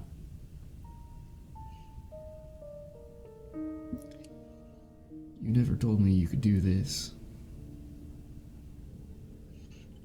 Is this what you would have really wanted to? Really? Are people not allowed to pass? Do we have to live in the past? No one can. Sometimes we have to just accept what's going on. And that's when you hear Lyra's voice to Ari say, "The past is all that I am." And as the first time that she has commented very seriously on her condition without being angry. She just accepts it. If only your brother could see it that way. Lyra, I suspect I know what Sky's answer to this question would be, so I'm going to ask you. Who would you have me kill that you might live? Because that's what it would take. The difference between what Ari is describing and this is his body. He just was pulled out of it moments ago. And the harsh reality of it is that yours is long gone. The only way that you could draw the breath of flesh again is if someone else surrendered their body either by their own choice or by yours. A life for a life. Basically, yes. It's not like we could just stab someone and sew the wound shut and stick you in it. They would have to be hooked. And the only person that I'm fairly certain that you know who can do that is me. So, if you would want to live again, you must have me kill for you.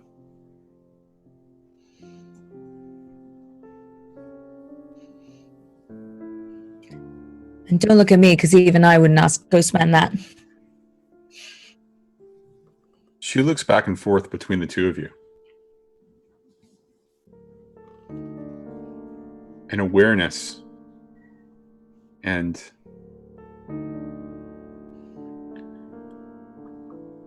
acceptance sort of comes on her face. And Sky, for the first time, you see something that you've not seen in your sisters since she was alive. There is this moment of understanding what the world is, the real, what the world represents.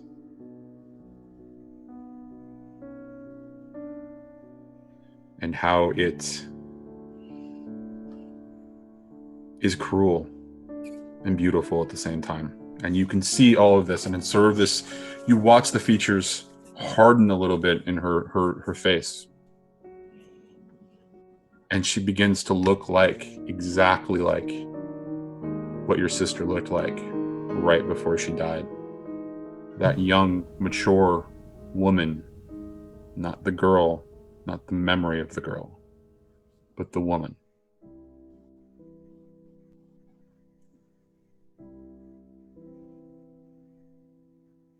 And she turns and looks at all of you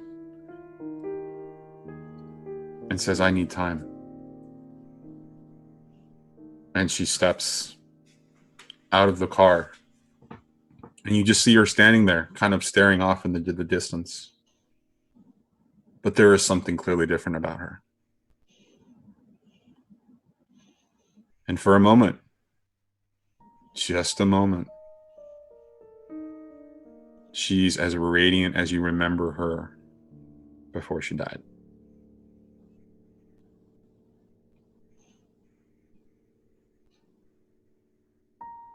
I kind of speechlessly stares for a moment, and then cautiously steps towards her,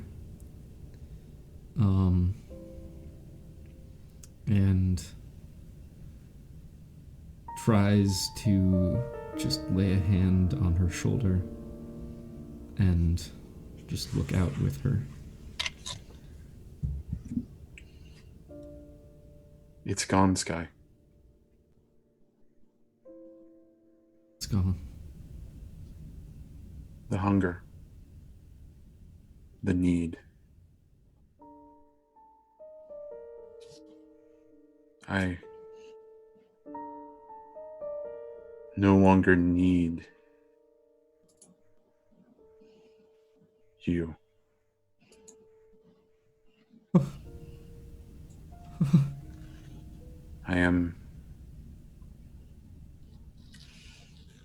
I don't know what I will do, but I'm not the same. That's great. That's fantastic, right? Is this what you promised me? This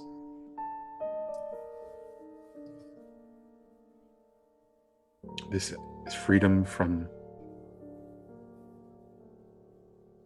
this nightmare? No.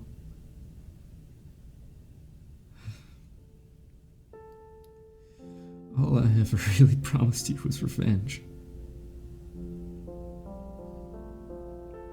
This is what you deserve. And I'm damn sorry for not doing more to get you there sooner.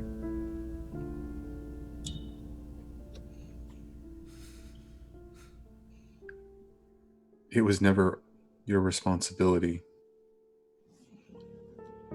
to make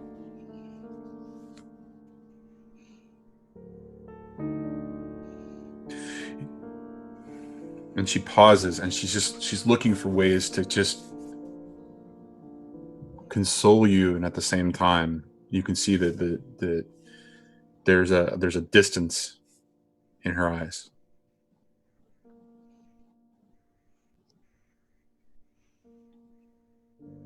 I will no longer be your reason for revenge. What you do now, you do for you, and not me. And she looks to Ari, not for her, because I think you're too selfish for yourself. I will always love you, Sky. I will always be with you. But I will not be the reason that you do the things you do.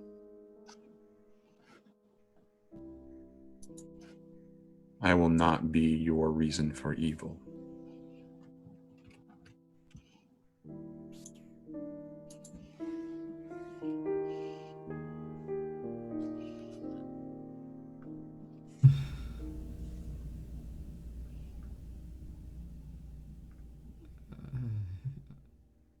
It's been so long.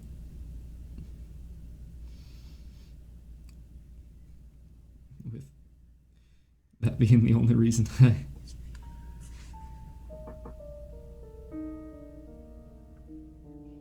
You need another reason. I will help you.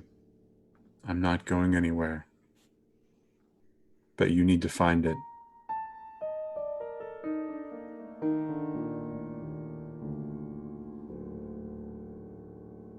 And she turns and goes back into the car, singing. But the voice has changed slightly.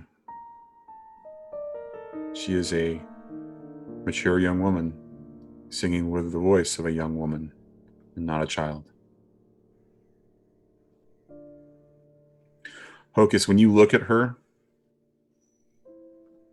you can see that the hunger is gone. And that for whatever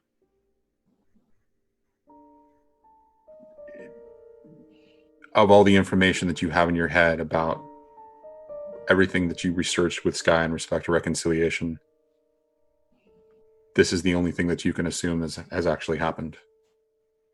Because Lyra has changed fundamentally. With the resonance of her spirit, there's no hunger, there's no desire, it's just acceptance.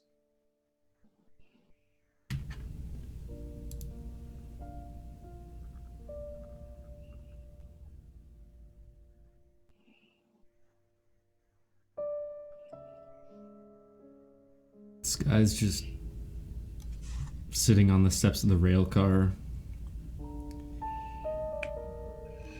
watching as the train comes in.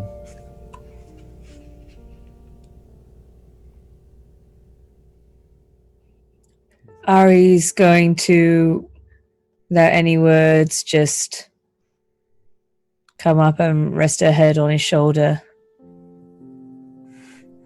and sit down next to him in silence.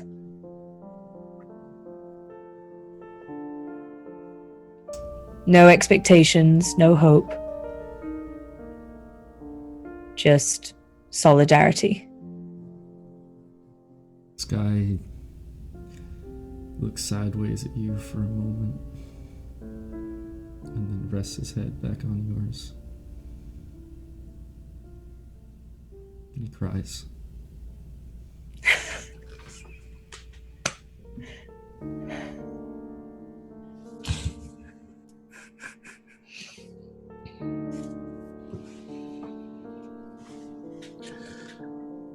It's that as you're sitting out there and having this poignant moment that you see movement on the top of one of the other rail cars near you. And you recognize it as a Death Seeker crew. And then there's another one as it comes flapping in. Kind of picking, kind of doing its thing, but looking in your general direction. And then another one. And it's at the point when you see 6 or 7 flying in that you start to get concerned. Hey, Hocus? Hmm. Know any reason why there'd be 7, 8 Death Seeker crows out here?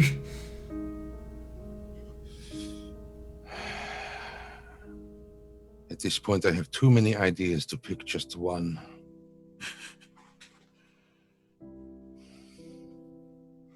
The destruction of the crematorium would seem to have had a bit of an adverse effect on our warden. And he kind of stops mid-word as something clearly dawns on him. And he's like, do any of you remember if Ruan was on the train with us on the way back? That friend of mine who was junior spirit ward, whatever he was. I think I saw him when we were stopped in the Imperial City. But do you know if he came back here? I couldn't say. I wonder if he knew that this was what he was signing up for. God, I almost joined them. Would I now be one of them? Another flock of crows begins to show up. The number is doubled to 16. If the wardens are not operating as they should be, then either the crows are not either, or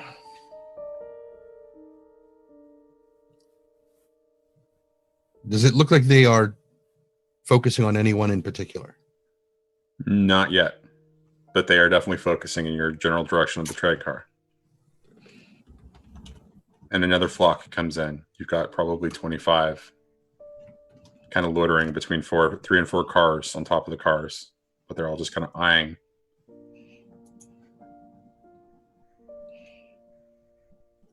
My worry is that either they are looking for new masters, or they are looking for one who recently slew one of their masters.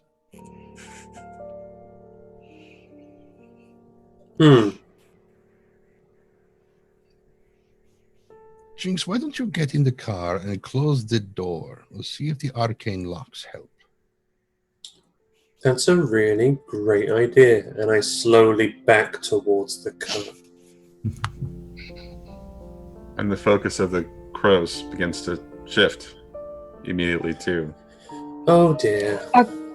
Arcane cocktails, anyone? And once you're inside and you close the door, the crows are a little bit shaken off, and a couple of them begin to kind of take off and begin to slowly do a circle. And that circle begins to get bigger as more and more of them. And then they eventually dissipate and go off into the distance as they go to find other. See, sometimes drinking does help. You would seem to have a fan club now. That's great. Oh, that was sarcasm. Yeah. So I basically can't go outside No. for very long anymore. Perhaps not while you carry that. The mask? Okay. Perhaps. Well, Okay. we'll test it. We'll test it. I'll leave the mask behind. And the next time I go out, it'll be without the mask, and we'll see what happens. I'm not throwing the mask away. And that, pointing at the hook. Before you try to learn to use that, Sky, you should really let me take a look at it. So, am I getting this right, or as the attention seeker out of all of us, I'm the one causing the least trouble right now? You're climbing. Well, look who's growing.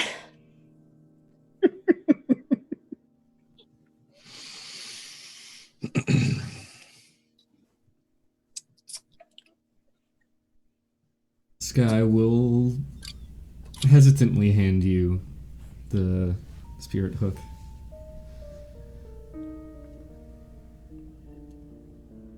Oh, and you had one of these. And he'll show him the knife.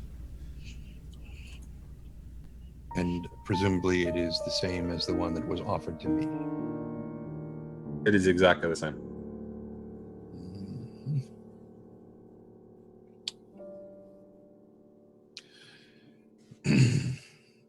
You would. These, and he pulls out a spirit bottle, there are some things which just don't fit in here. And require a little extra effort to subdue. That is the purpose of the knife. He puts the thing away and he takes the hook and hands it back to Sky and says, I'll look at it later. Just don't use it just yet. I need to check on my family. That explosion was very close to where they are housed. You go alone, or does anybody go with you? I haven't left yet. Well, I'm asking that for. It's a pointed question, actually. Mm-hmm. Yeah. Let me go with you. I'll come too. And I'm not Sometimes staying. I'm helpful. I'm not staying here on my own. Well, you've got Sam. Oh, Tony, excuse me. Well, wherever he goes, I go too. well, we could stay here because honestly, I don't really fancy every crow in this damn city trying to hunt me down. There's other things that we could get up to in the meantime. It's the end of the world after all. Do I think remember that there is a railjack sleeping in my bunk, so just...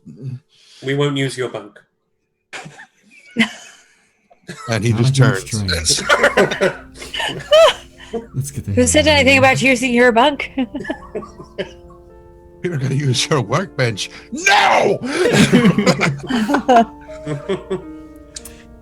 So to be clear, Sky and Ari are joining with Hocus, and Jinx and Tony are staying behind.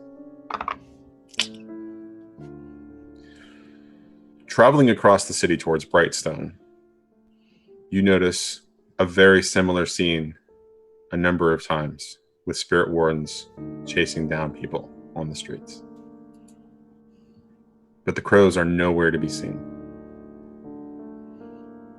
And the bluecoats, on occasion they have to deal with spectral circumstances, but they have no idea what to do. So let me ask another pointed question. How are you getting across the city? With style and grace. Would you like to narrate it in that voice? Because that was kind of a beautiful I would sort be of... delighted to narrate it in this voice. However, I'm not going to. We've got our boat carriage. It Okay. is on the cart. And you take that across town then? I don't see why not. Okay, great. So as you're going across town, crossing from Night Market into Six Towers, that is when you first notice something very different. There are no gondoliers driving gondolas on the canals. That is a strangely absent sight. given that you're in night market, it is an incredibly busy part of town, and that's one of the ways people actually get around to do business in night market when they're coming from a far off district. And as you're moving through Six Towers, it is a very different place. There is a lot of spectral activity, and it is very obviously happening all over the place. There are spectral citizens and ghosts and things that vaguely look like the shape of humans openly wandering, some actively feeding on the wells, others just reliving echoes of moments. It is a scary affair, though. Riding around in a ghost carriage over and over and over again. So that's interesting. Hmm. You don't see that anymore. You don't see Clav in his looped state. You don't see him at all as you move through Six Towers. Just for a second, though, Sky, you catch a glimpse of something and you look back and it's not there. But it is what you thought you saw was the image of Moon. And as you move into Brightstone, you see a lot of whispers on the street in blue coat garb, taking some steps to be active, and you see the Imperial Army in the streets with their whispers taking down a couple of spirit wardens. And when the spirit wardens, fall to the street, and it's revealed that there are holes, there are gasps, and there are shocks, and there are people who are incredibly frightened and will run back to their homes and shelter in their homes. And the Imperial Army, they didn't know. And so they're shocked and they're frightened, and they're having to muster, and regroup as they each time. You witness it happen 3 different times, and it's only the whispers who are not fazed by this particular circumstance. And so when you finally arrive at the estate the Eruvian consulate had helped get your family associated with, there is a flurry of activity in the house. You had mentioned that there were 2 other families in there, that it was a 3-wing mansion. That is correct. One wing is my family and the other 2. What are their specialties, the other 2 families? If you need to, think on it for a minute. Back burner it and come back to me. Well, so one of them was your friend's family. Remember that? Ruan? Yes. Who are also whispers, if I remember correctly. Yeah. And so the third would happen to be more of the practical arts, more of the physical arts, the construction of various items imbued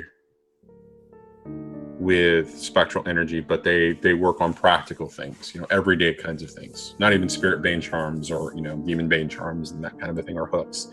They work on things that are infused just with spectral energy, for like lamps or lights, a different way of doing light, right? Crafting radiant energy plants, as they kind of just wind themselves around like an element and then kind of illuminate a room or that kind of a thing. So just very practical items, but very craftsman oriented. Exactly. Radiant energy bonsai. Mm-hmm. Pretty much. Absolutely. And so when you come into the house, it's a flurry of activity. Your family and the Rue's family and there are hurried discussions about what's going on. Having just arrived, they were unprepared for the intense amount of activity, and so when you are finally arrive and your family sees you, you get the courteous sort of formal bows, and then it's, what are we going to do? Your aunt walks up. We've been waiting for you. This is uncalled for. This is unexpected. What are we going to do? Those of us who have lived here for a very long time are not expecting this either. The spirit wardens are malfunctioning. My expectation of what I believe may be the case is that when the crematorium exploded, I'm sure you heard it. What's a crematorium? Oh God.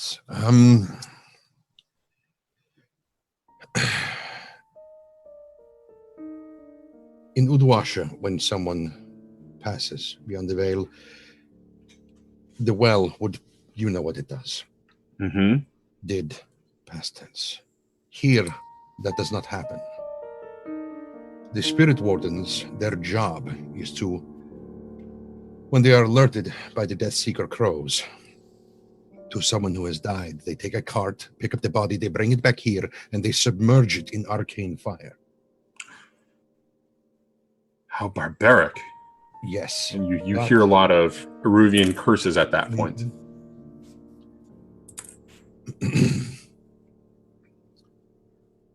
Shortly before I came back to Eruvia, it was, I went to speak with the spirit wardens because I knew that since we only had one in Uduasha, that they would most likely, if the well was ceasing to consume souls, they would probably be sending a force. I did not at that time realize that they are hulls, they are mechanisms, they are mechanical entities that are powered by the souls of the now no longer quite alive. Monstrosities. Yes. So, every spirit warden that you have seen, the reason that they are all the same height, the same build, the same movement, everything, that is why. I've met one who was not. That was Ruan in Uduasha. I don't know if he made it here from the Imperial City or if he stopped there, but I met him just before we came back into Uduasha, and he was as yet still human. Usas, your aunt says, hold on. And she runs off and goes and gets the matron of Ruan's family. And she steps up. What is this about Ruan? What? And he pulls out the coin that Ruan gave him.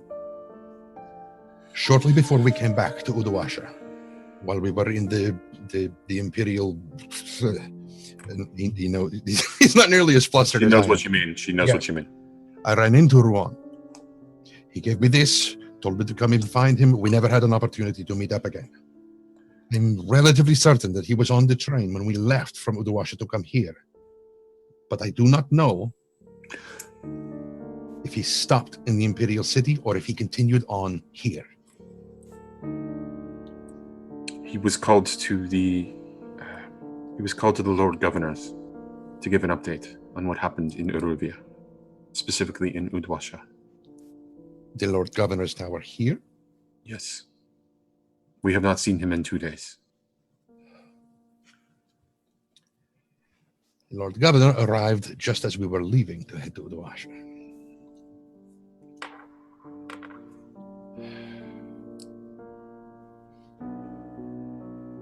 So, every spirit warden that you are likely to run into is one of these monstrosities. As near as I can tell, when the crematorium exploded, a few or all of them may have been damaged because they have the spirit of someone acting as their power source, their control center.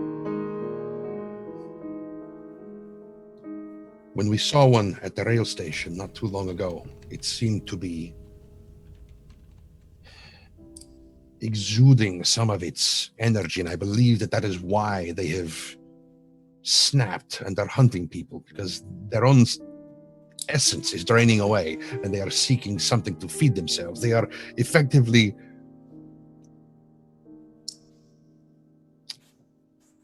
unreconciled. Both your aunt and the matron of Ruan's family are shaking their heads.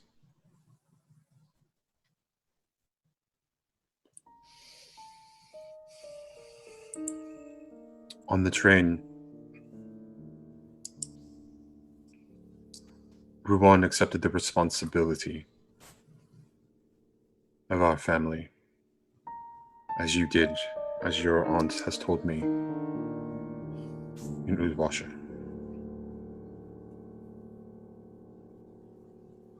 He always brokered the middle path.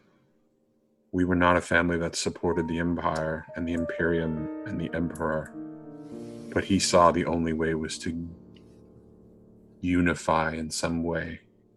And after everything that we saw as the city fell, my husband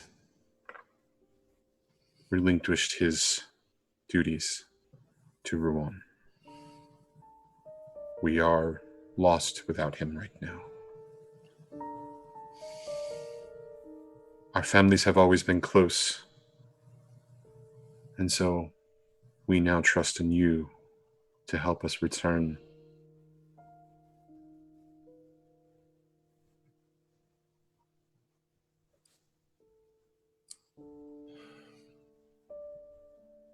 Whichever members of your families, mine and your own, who are skilled in either combat or spiritual matters, or both,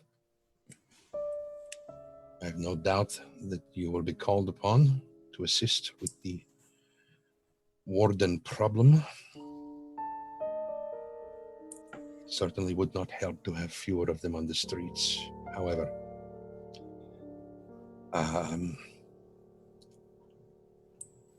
there is a possibility that the crows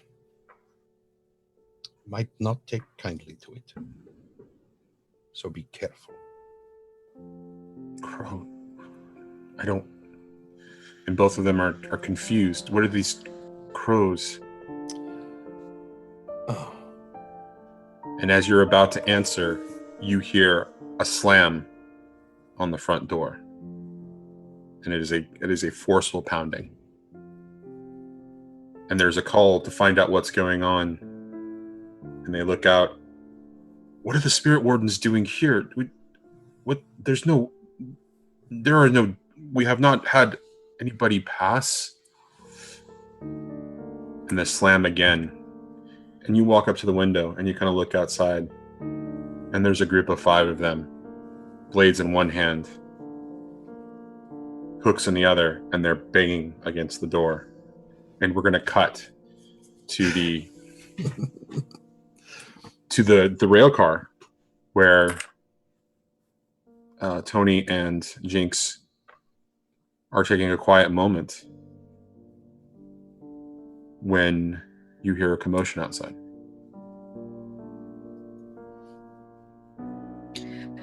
Well, I guess that disturbs the middle of that, she says as she starts trying to, like, fix her hair again.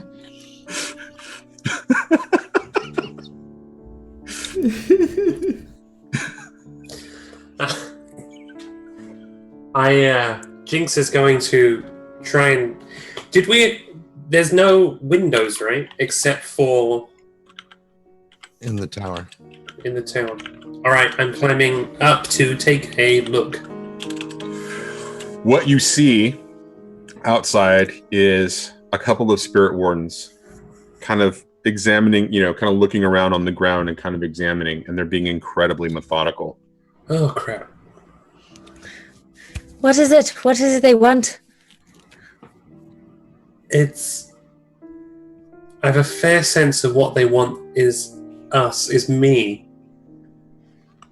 Bugger. I don't know what to do. I honestly, I don't know whether we just keep our heads low and see what they do next. Well, have we ever tried hiding? We normally kind of go in full frontal assault, so we could try just... We do typically go full frontal. Let's try. I don't know. I mean, I did kill one of their kind today, so I'm imagining they're a little pissed. And honestly, I think I got lucky. I don't think I could take 2 of them. I mean, you can say that again.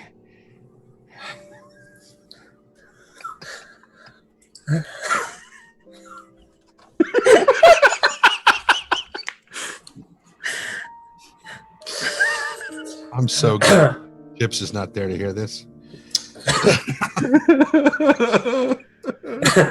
That poor guy in your bunk, Hocus, is waking up and like, I'm just gonna pretend. I was just sleeping. I was just sleeping. It's wrong. I take another look. Are they? Please tell me they're leaving. They're focusing on the area around where you fell one of their brethren. Okay. And they're kind of Do you looking think that at maybe Ari left her disguise kit around here somewhere? I don't think walking out the front of the car with 2 fake mustaches is going to cut it. They're really No, I good just at mean that. sitting in here. And they're particularly fine mustaches, though. I mean, look at this one. It matches my hair perfectly, and that's a hard find. Yeah, and you can wax it at the ends. It's perfect. Exactly. I can get the full speedy effect.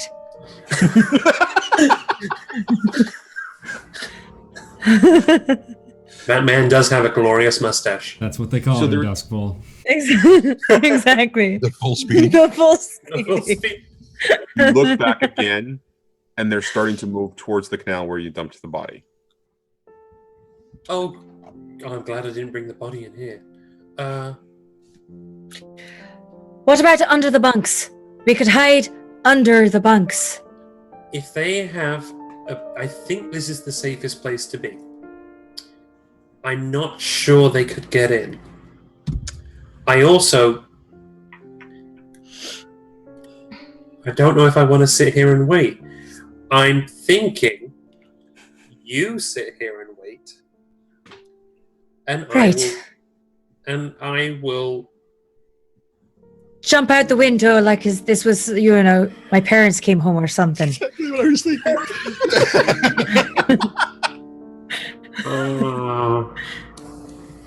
Oh, this scene's gonna kill me.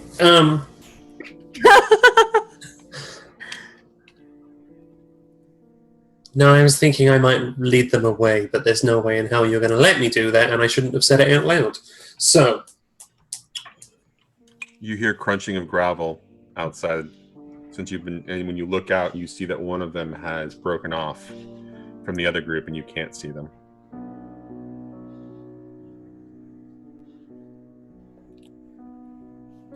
Oh, Lordy. I'm going to go take another look. They're curious as to why the one of their brethren has broken off, and so they've come back over and are now starting to. They disappear from your view as they're starting to kind of examine, and you can hear the crunching of their boots on the gravel around the rail car. What does your scuff eye see?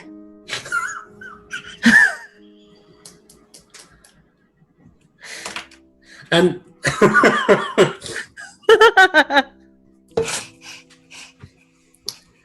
Johnny, how many ways are there out of this cabin? This camp? So that's never been quite established. Can we say there's like 5? Sure, as long as you can describe to me all 5. Sure, there's There's the big doors.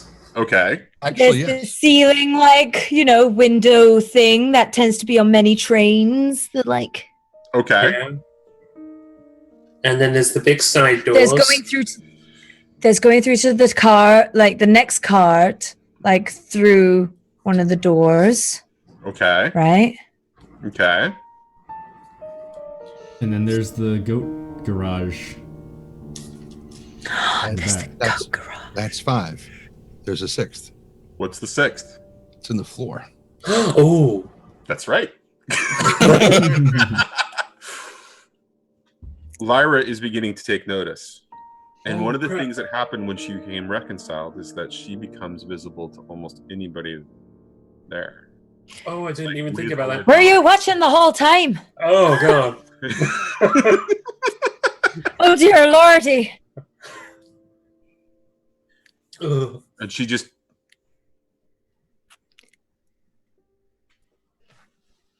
And you hear the I'll crunch take and that the as I growling. should be quiet. Lyra, I know we've never really interacted. Is there any chance they could be looking for you? Oh, great. Okay. Sam, we have... Tony? Nah, Sam, we have a problem. They're zeroing in on me. So, I'm confident that if I did run away, they'd follow me. I think you should stay here with Lyra.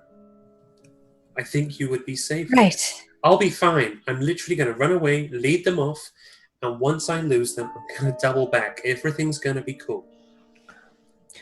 Unless I head out first, and then I scream, and then they follow the screams, and then you run away, and then I'll just be like, oh no, I just dropped my handkerchief in a puddle or something. Overly dramatic. So that then at least they're not following you. Initially. It'll maybe buy you more time. I'm worried that they would attack either of us, given how the one behaved earlier. For a handkerchief.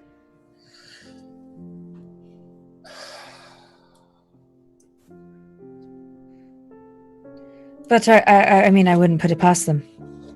They're gonna knock on the side any second now. And that's when the first. All right. Just do it. Go.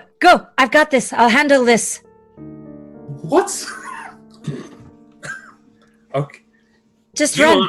All right. And she's You're just all gonna kind- kind of pull you're him all in Yeah. for You're like all a big kinds of kiss and then crazy. just throw him away. Yeah. You are crazy. I love you. Goodbye. And which way do And you by- run? I will drop out through the bottom and then roll to the opposite side of the knocking. At the noise, all of them stop moving. And they're kind of looking. And you are on the other side of the cart from them. And so you roll out, and what happens next? I'll open the door to the knocking as he heads out through the other Okay. and kind of fill the door in. Hey. Hello, officers. How can I help you?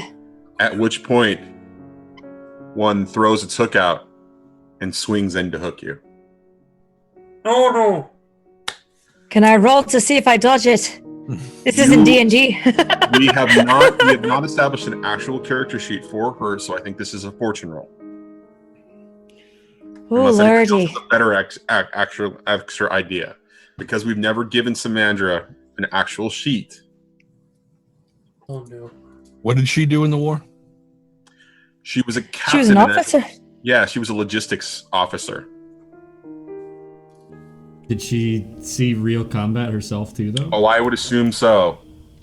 I would assume that. Probably Okay, not. if in my head, Samandra is Jinx's equal in every way, shape, or form in respect to skill and ability. It was just her choice to go with command versus being, on the front lines. Like, she was a tactician where he was a field commander, but they were both the same equal in skill in almost every single way. That's my headcanon about. That's one of the things that I think is about that has to do with the attraction, is that they were generally equals, though basically from opposite sides of the track in a lot of ways. Do you want to roll for me? No, I think that you should roll. You should roll the dice. This should definitely be on you. But if we Well, just being like character sheet wise, because he's got the right stats and whatnot for it. so If that makes sense. yes, that probably does make sense. But then if this is not a fortune roll, which I think fate makes sense here, leaving it up to fate, this becomes a resistance roll, and then that's whatever Jinx's resistance is for. I believe, is it prowl? Let me double check real quick, guys. And Jinx is not looking happy about this either way.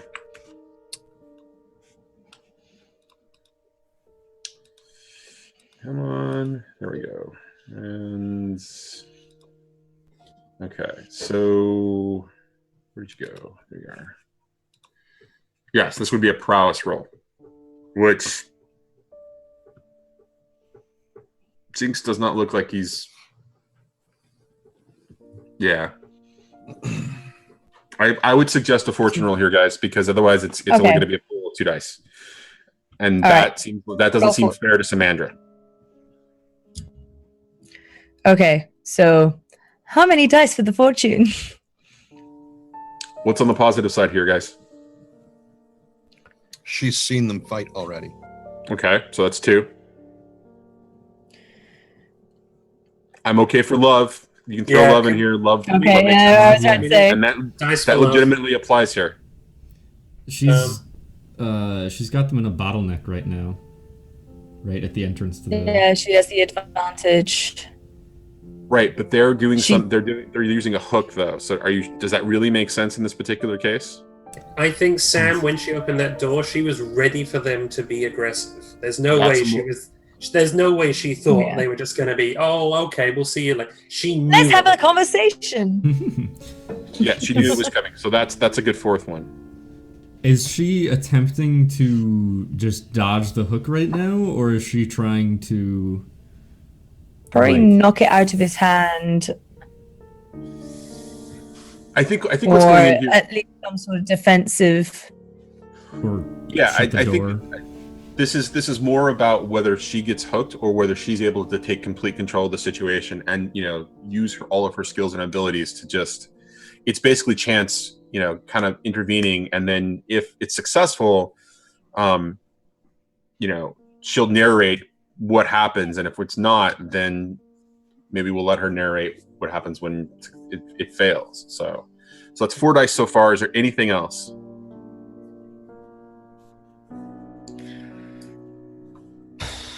I mean, with the presence of Lyra, okay, we'll call it anything 5. At all.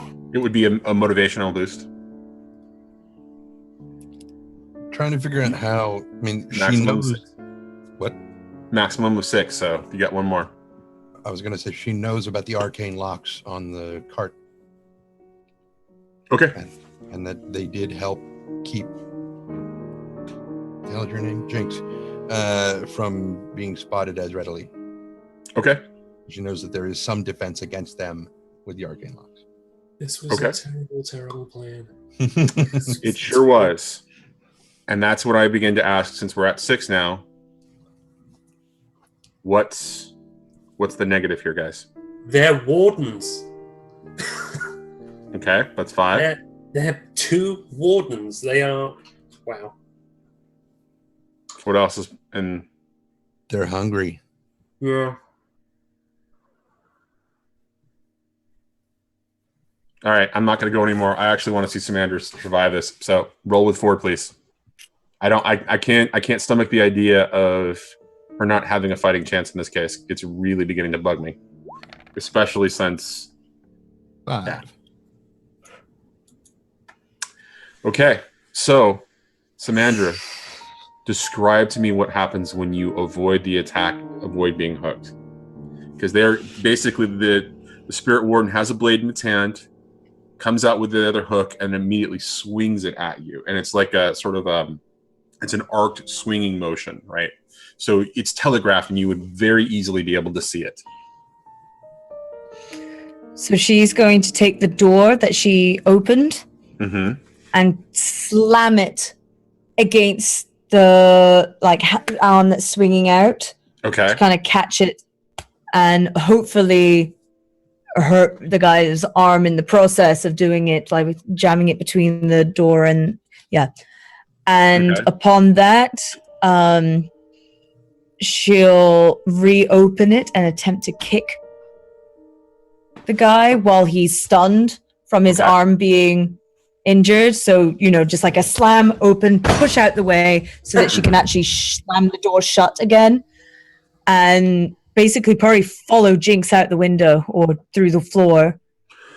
Okay, so when you do that, when the door slams on it, those rail car doors are weighted just like a normal rail car, and so it kind of just crushes the arm and pins it there because it's not a normal arm. It's a piece of metal and wood sort of combined together and forged in a lot of ways. Okay.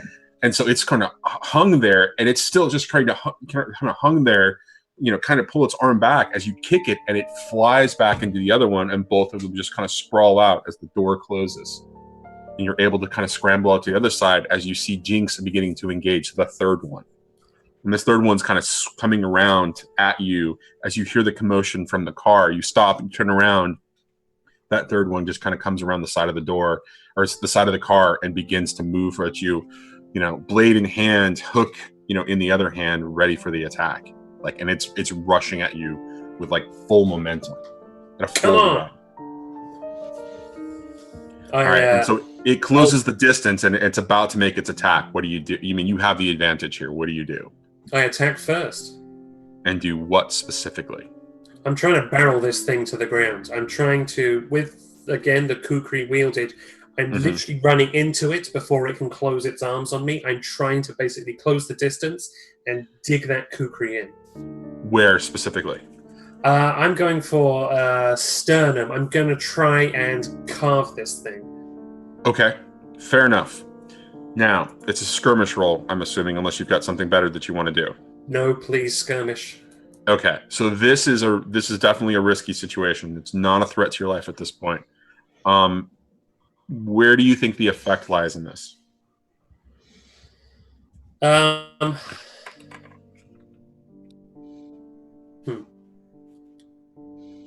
hoping, depending on this thing's construction, that I would be severing what is in place of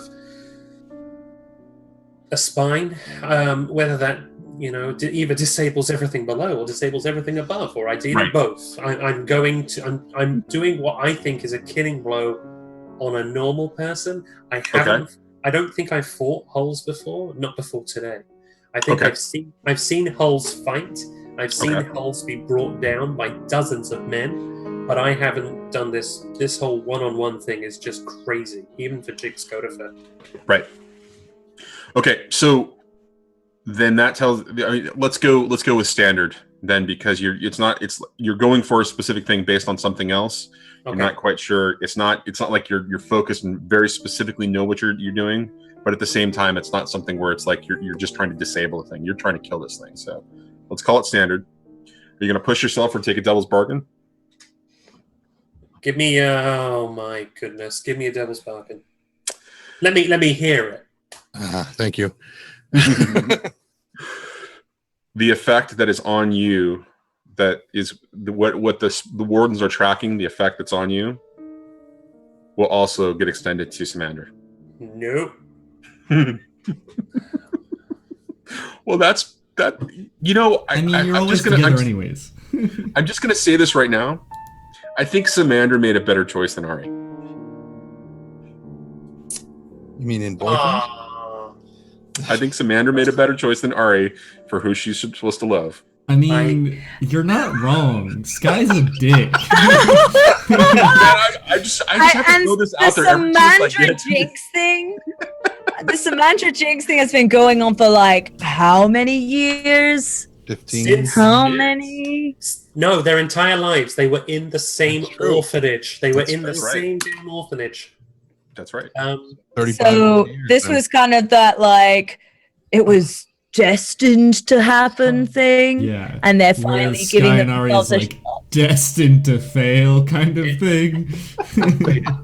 Destiny and fate, There might be a tragic ending to this, but it's not today. And I'm not going to take that devil's bargain, but I will push myself. Okay, great. And then make your attack.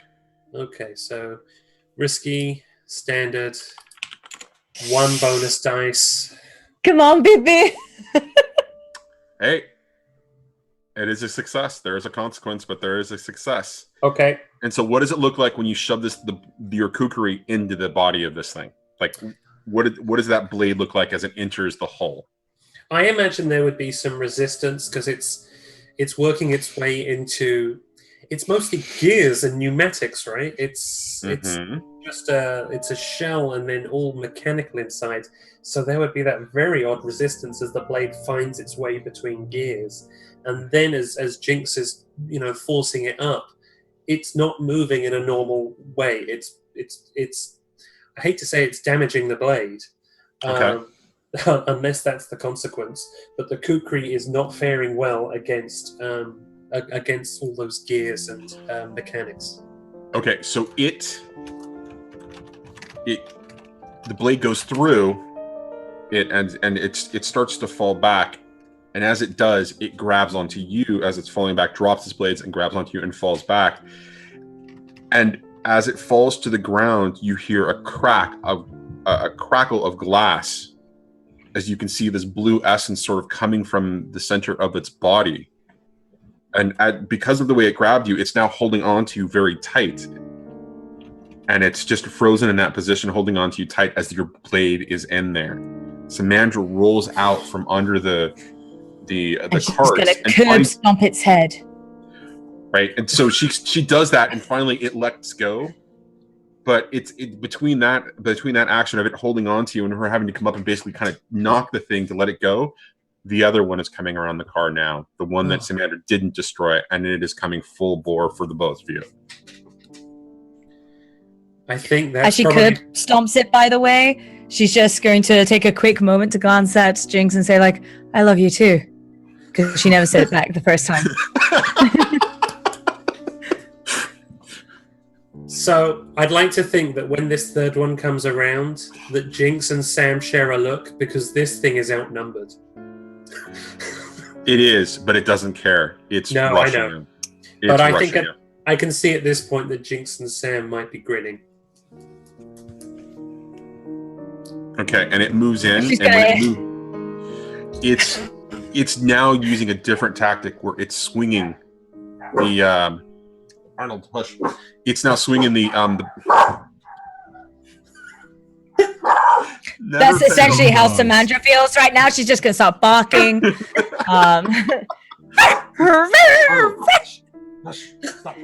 Like when you're trying to fight a coyote, right? And you're just gonna make a louder noise than the coyote. See, now you've scared off the GM. That's fine. That's what happens when you bark at the DM, guys. And you're muted. Of course I am. There we go. Okay, so it's taking a different tactic, right? Blade out in the front, but it's also swinging the hook. It's trying to, it's using it in a defensive pattern just to kind of push you back because it's aware that you know what's going on now. So it's. I want to lift up the body that we've just curb stomped to kind of hold it in front. Okay. To take the blade instead. Everything's fine. It's all fine. The Henson sort of push. Anyways, so you do that, and lift and toss the body at it. Oh, okay. All right. Well, that knocks the hook out of its hand. Jinx kind of picks this is what I'm about to do here. Just. Well, as you do that, so you throw the body at it. You throw the body of the hull at it, and it's a little heavy, so you don't get a full throw like a normal throw, but it's enough to knock the hook out of the hand of the thing as it kind of steps back, and its blade, and it's just now in a defensive position, trying to figure out what to do, and rushes in again, heading directly for Jinx. Did I get my kukri out of the body before it was thrown? Of course. Then... Because the throw is what actually dislodged the kukri from it. So Samandra basically, took a defensive thing and made it offensive enough, and also freed your blade at the same time. See, I'm tempted to do what I did in the first fight, which is throw my kukri at this thing's head, but that would that's not original. So It doesn't have to be original if it's effective, right? I was going to say it only has to work. This time I want to step closer to it, and then as it thinks I'm coming at it from the left, I literally want to duck and swing under from the right and try and stab up and under its armpit, and then I'm trying this time to slice it. The artery. Yeah, basically metal artery. It doesn't have arteries. What would be a killing blow on a man? I'm trying to do that same thing where I'm praying that I can sever components. Okay, so make another roll. Yay! This one is also going to be risky, but I think the effect This is kind of a... Oh my god, my dogs, I swear to God. You know what? I'm going to leave it the same. Effect to risky, or risky is the position, effect is standard. And do you want to push yourself or take a devil's bargain? There is a different devil's bargain in the play here, though. Let's hear the devil's bargain, because everyone always wants to hear them. Mhm. Okay, so the Death Seeker crows will always be able to track you. Huh. Does always? If I'm Arcane wards will no longer work. Oh, I can't take that. I can't. Season 3. Not if we plan on riding out to the sunset together. Crows probably can't leave the city. It's so tragic. And if I don't take it, it could be the 6. It could be what gets me a 6. I'll take it. I'll take the damn devil's bargain. Wow. Okay, this is one of those GM moments. Are you sure? It doesn't affect Samandra directly. It affects Samandra indirectly. That's the difference between this devil's bargain and the previous one. The previous one I just couldn't touch. This one, it's going to cause all manner of chaos for Jinx, and I love it. Have you considered that maybe Samandra cares about you? Okay, you shut up. You shut up.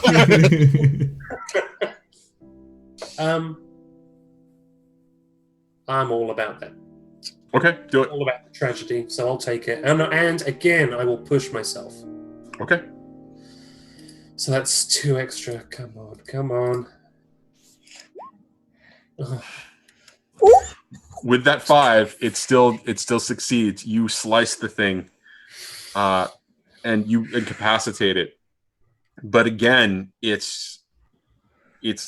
bellows this weird sort of wispy kind of smoke, that is the spectral energy.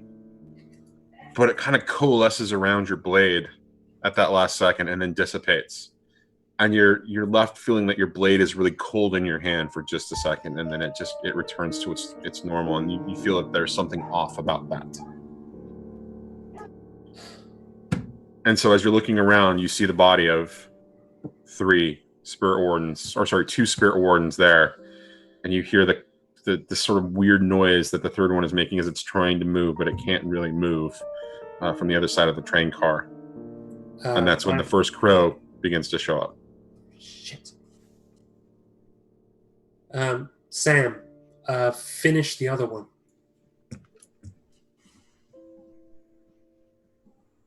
Right. All right. Yep.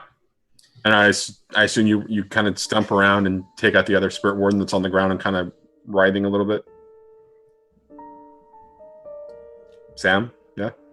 Okay. Yeah. I'll right. do what it takes. Okay. And so that happens. That one gets dispatched as well. So I can hear crows or I can see crows? You can see a crow, and you can hear a couple other crows heading towards you.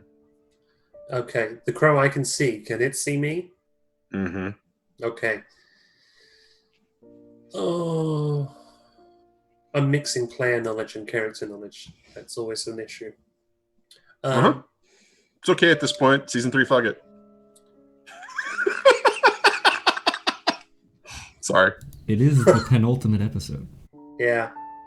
Well, no, knowing the crows would be fixated on me, I would run away and save Sam. But Jinx doesn't know that yet, so... Would Hocus Is it possible for Sam to yell, like, we need to get out of here? Anywhere, just not here. Maybe, Why wouldn't Jinx know that? Well, there's only the one crow right now, and it's looking at him. And this happened earlier as well. Nothing new has happened yet. It's the same information as he had before, which is the crows appear to have interest in him. But now that when I say here, I mean the city. Oh. How? Where? Run away? Why not? Well, it'll make the finale a little, a little less jinxy. Unless we're working on it for the finale, and how do we get out of here? Yeah, we run. We take to ground. We run.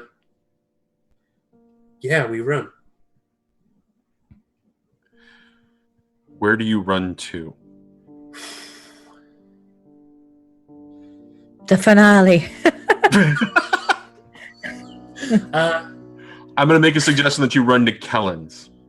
I was thinking Kellen's, but I also did not want to lead trouble there. But it's probably.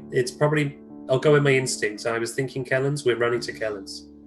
Okay, we're going to cut back to the mansion where Hocus's family and Ruin's family and the third Eruvian family that was respected are currently dealing with the banging and slashing and knocking of spirit wardens at the door. How's Sky sitting with this? How is Ari sitting with this?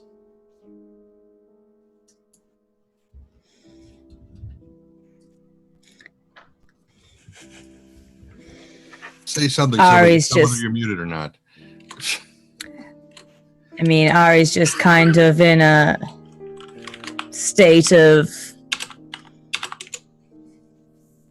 really, like, she knows that Sky's just gone through dramatic things, so she's kind of feeling a lot there. And she's feeling quite torn because she also knows that she's going to try and leave soon. At least that's her intentions. But she also knows that shit's about to go down. So she's a little scared there. She's kind of all over the place and doesn't really know how to take it. She's just kind of living right now. She's just kind of making sure that her body still functions. Sky, And she knows that Hocus is doing ghosty things. And she's like, well, what's that? Okay. Where is Sky? And Excellent. what is Sky thinking about all this? Sky, on the other hand, is feeling kind of reckless without real direction.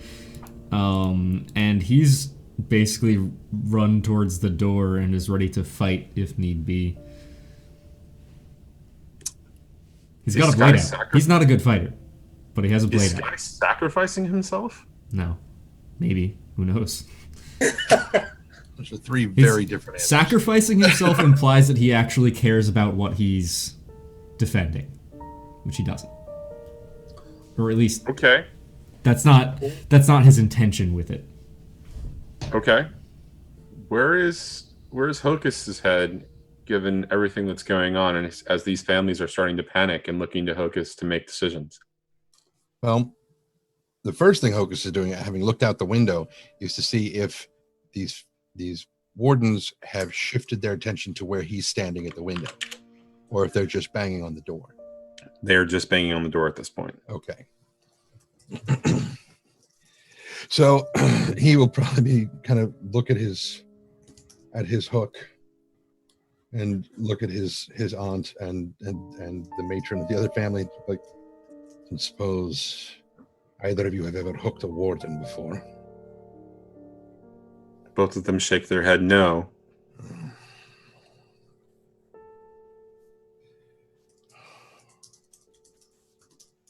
And I'll start looking around for, like, any marble column, presuming there's kind of a Roman motif, sort of a Caesar's palace kind of thing. Of course. Like big, thing that a vase might be sitting on, sort of thing that could be just picked up and used as a battering ram straight into one of these things when we open the door. I say when because Hocus has had about enough of this shit. So,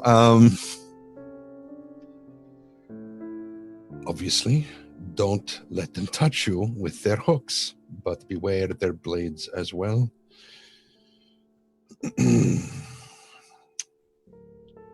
And I just kind of mutter, "Oh, Sling, how could we use a sniper right now?"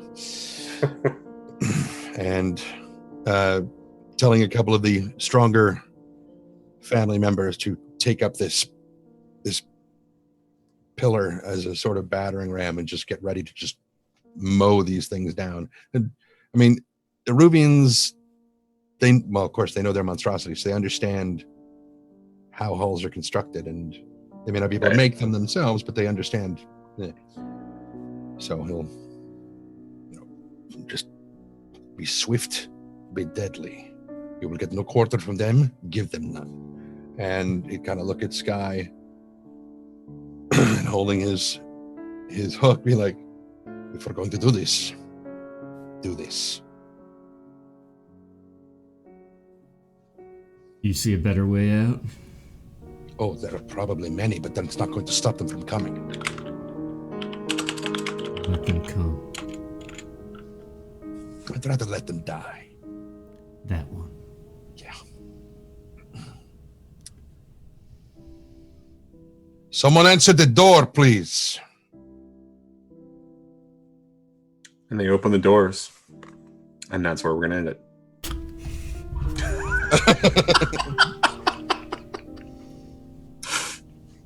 That's about as close to right on time as we've ever been. And it was the perfect cliffhanger, too. Although I did have one other element I was going to throw at you guys, but Sky didn't take the bait, so it's all good. It's all good. We'll see it next Does week. Sky ever take the bait? Does he ever take the bait? Sky never takes the bait. Is that a reference to the fact that you're like 17 or something? What? Well, Ari? Yeah, she's not. Ari's like 20-something. I know. You're like double my age, not triple. So it's okay. It's okay. You know, you half the age, then minus by 7, and then it's all good. Or no, plus 7. Or is it plus 7? It's plus 7. Definitely plus 7. Yeah, not... There was like plus.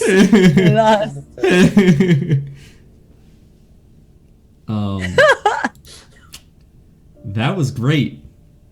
I had a great time with that. I don't know about you guys. That was intense.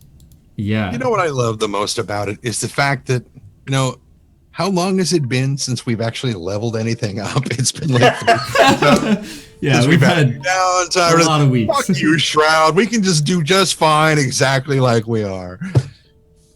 And then we just roll straight 4s and 5s. Oh. That was really surprising because, like, the last 2 nights, so the Void, they played even though we didn't get it on stream, but they did play, and they were rolling crits all frickin' night. Wow. And then the Shroud was playing, and they were doing pretty good all frickin' night. I hate it when, RNG gods do not favor all of you because it makes for an interesting show, but at the same time, it doesn't feel balanced at all. So, yeah. It's tough. That's fine, though. I mean, if we were fighting directly against each other, I'd have a bigger problem with that. But yeah, of course. It's not a big deal if we occasionally or often, all the time, have complications. All the time. That's a good way to put it. All the time. Yeah. Let's go around to everyone, and you guys can share your thoughts on how this episode went, what you liked and what not. And people in chat, feel free, tell us what you thought as well. Let's go ahead and go around to the cast, starting with Trendane. Well, I meant to mention this at the beginning of the show and didn't. I was going to apologize for the lack of any kind of tears that were going to be welling up in my eyes, even if we got to that sort of a scene, because I've been watching not the World of Warcraft Battle for Azeroth cinematic, but I've been watching reaction videos to that cinematic all day, and just tears just stream. And I've just been like, every time we get, I'm just, and I love that. And watching other people watch the cinematic, I was still. So what am I missing here? Did I miss something? Probably, yeah. Yeah. So why are you crying? Why was I crying? Okay, you can speak again. I'm sorry. Okay, thank you. Because when you get to the scene in the Never-Ending Story, where Atreyu has to get past the sphinxes that are shooting the lasers at him, right? It's that buildup of energy and that huge, release of one of the lasers, and he lands on the other side and he's fine. Spoilers, by the way. Fuck you. Or the Enterprise, when in Star Trek: The Motion Picture, when it's going into warp for the first time, you hear the huge buildup of energy and then this explosive release, and I get the same effect, and it just builds and wells up in me, and usually winds up in just the entire bottom half of whatever I'm watching goes blurry as the tears start filling up my eyes, and I'm like, I can't see. But moments of high, whether it's fantasy or sci-fi or whatever, high buildup and release of some kind of tension or whatever. Typically, it's like, have you seen the movie Babe? If you have not, get out of this call. My call. Joke's on you. Yeah, you are now the leader of the thing. Anyway, there's the scene in the end where Farmer Hoggett's wife is sitting watching the sheepdog competitions and sees the pig leading, spoilers, sorry, fuck you, leading the sheep around in 2x2 and hooves of blue or whatever. Nice reference. They're not blue, but it's fine. And the gate, it's absolutely silent as the gate is swinging closed and the latch drops and the crowd erupts in this thing, and it cuts back to her watching, and she's just laughing and crying, and just that's exactly what I get. Like, it's just this emotional explosion.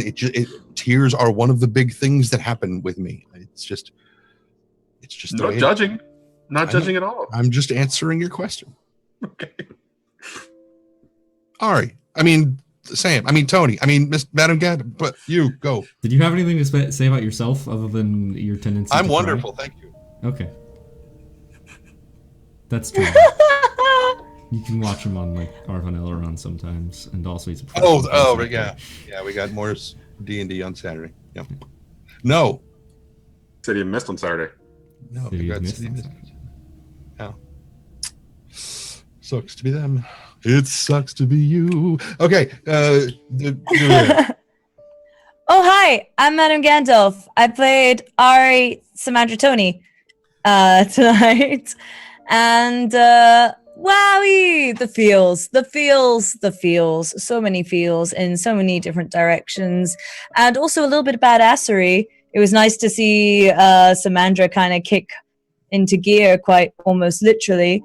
And yeah, this was fun as always, and it's gonna be bittersweet to end next week with a fun episode. But I'm really happy with how this penultimate one has been going. Like, as far as kind of building climaxes for each of our characters, I feel like we've seen some really serious character development over the seasons and real changes in them, depending on what situations and scenarios they've been presented with, and that growth has been really beautiful to see in each one of us.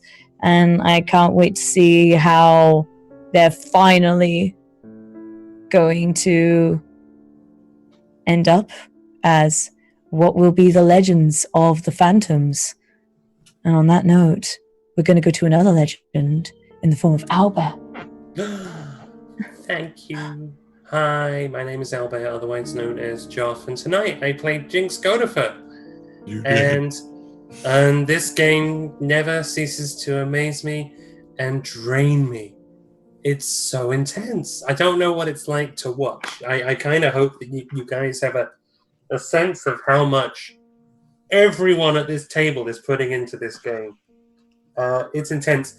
And kudos, Madam Gandalf, not just for Ari, but for handling Samandra. You're handling two characters and have pretty much all season. And that's ludicrous. And there's a lot of parallels as well between Ari and Samandra. A lot of parallels and a lot of opposites. And yeah, it's kind of intense and cool. So thank you for being Sam to my Jinx. And pleasure doing business with you. And Sky, you dick. Every time. There's still a chance, Sky. There's still time. There is. Yeah. And yeah, I just You wanna had a thank- moment, and there was things brought up. You've had so many moments. Anyway, I just want to thank everyone that watches, and I also want to thank everyone at this table. I want to thank Johnny and Speedy and Trent and Alex. It's a real pleasure playing with you guys. It's been a real pleasure getting this far. I mean, 3 seasons. And again, like you said, Madame, the growth of the characters. I mean, Jinx was completely 2-dimensional in his first episode. And then Moon died, and it all went... and pretty much take it from there. And Jinx, Grin, Wrath, Sesereth, Jinx, whatever the hell you want to call this man of many faces, has grown. And I really love Jinx Codifer. I don't know if he knows that. And that's it. I just want an outpouring of love for everyone that watches, and an outpouring of love for the people I play with. And Johnny, you are a star. You are a unique games master, dungeon master, and you make this really easy. And that's no simple feat. You make it really easy to do these really intense scenes. That's all I got before I start crying. So I will turn it over to you, Johnny. That's it. I'm out. You guys make it easy. You guys bring the hurt to the table. I just put the hurt in front of you. Bring the hurt. It's yeah. Everything that you guys see at the table tonight, everything that you guys experience, that's what it is, and that's what I like about this game. And I don't know how any other game that I'm going to run is going to compare to it in that way, because it's so personal and so intense. So I am looking forward to finding out what happens to all of you next week, because I kind of generally know what's going to happen in the world, depending upon how things go. I don't know how it's going to affect the players. And again, I'm going to say this with as much uncertainty and curiosity as possible. I don't know what's going to happen to Ari. She's the one I don't have any clue about. I think for the rest of the characters, including Samander, I understand what the positive and the negative, the light and the dark that's going to happen. Ari is the wild card here, and I'm going to throw something at Ari next week to really hopefully reveal what that means. No. Don't hurt Ari. I've hurt her enough. Oh, I'm not. No. You misinterpret that. Oh. It has nothing to do with hurting her. Oh. It's going to give her that ultimate book into her story. So I'm looking forward to finding out whether Ari's is a tragedy or it's a happy ending. I am terrified and excited. So much. Me too. So that's what I'm looking forward to. Anyways, I'm Johnny, VideoStoreCowboy. I run GM for 6 and 20. You can see me next on Saturday on on Unmade Gaming's 12-hour stream. I'm supposed to be on 2 shows. I'll be running the first episode, or the first one-shot for City of Mists of Metropolis, which is our new 6 and 20 thing. So see you guys Saturday. Hell yeah. Yeah, you guys covered most of it, but God, that was an intense episode. In so many ways. And Sky finally seeing his sister reconciled, and her telling him the revenge is no longer, you can't use me for your revenge or whatever. God, what the hell is Sky gonna do now? I just want you to know, I've been waiting to say that to you in character as her for 3 seasons. I thought this was going to come a lot sooner, but given everything that happened tonight, it was the perfect segue for her to realize and get that reconciliation state. So you're right. Well done, guys. God. Oh, it's great that she's reconciled, but that was That was a heartbreaking way for it to be, and I love you for it. And also, I loved the scene with Ari afterwards, and it made me feel less bad about what happened last week. It was a Be prepared to feel worse next week. cute little snippet. She still cares. Like, there's no way that she stopped caring. No. And Sky, She just... as much as he doesn't want to admit it, cares too. And she knows that. I'm so emotional. Oh God. Remember, she knows when you're lying to her. You're right. You're right. Exactly. It's literally in my skill set. You're right. You cannot lie to me. Oh, I wonder. No, I Can. need to go back and watch the scene from last week again and see, like, where was it that Sky was lying in that specifically? Like, was he lying? Like, why do you think she didn't cry? Wait a minute. When you said- Here we go. Here we go. Oh, Are you saying that there was some lies in that scene? I'm trying to think back, and I'm not sure, because Sky was really trying, to be honest. All right. I don't. This- If there was a point when Sky like blatantly said like I don't think I feel the same way, that might have been a lie. Off. We're gonna end the stream, and then the three of us are gonna have a quick chat. All five of you can stick around, but you, myself, and Madame Gandalf are gonna have a quick chat about that Okay. because I legitimately have a question for you then, but I'm Okay. not gonna ruin it because it'll be a surprise for next week. Okay. So I'm just prepositioning that now. We are gonna have a quick chat afterwards. Two of you in my office now. Whatever you say, Principal Cowboy. Ooh, we're in trouble. And Galaxy Apple, cool. We're really glad you liked it. Yeah. Really. Yeah. we enjoyed Seriously, this. you came in here, sub out of nowhere. Seriously, thank you so much. And also thank you Unmade Gaming for the sub and the raid earlier as well. Who? Some guy. For a second. But yeah, thank you all of you for coming out here.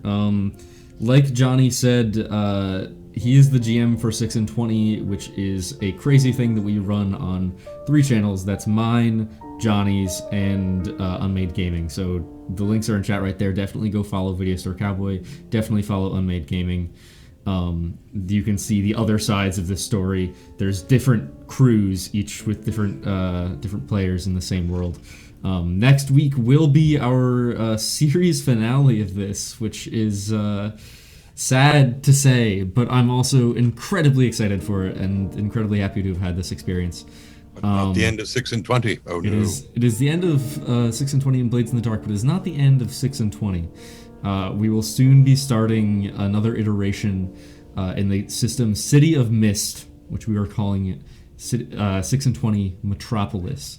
You can see the first one-shot for that this Saturday over on the channel of Unmade Gaming at 1 p.m. Eastern Time. I'll be in it as a player, Johnny will be DMing, Trendane will be playing, and we will have Amit, who is one of the creators of the game, City of Mist, playing as well. So it should be a really awesome time.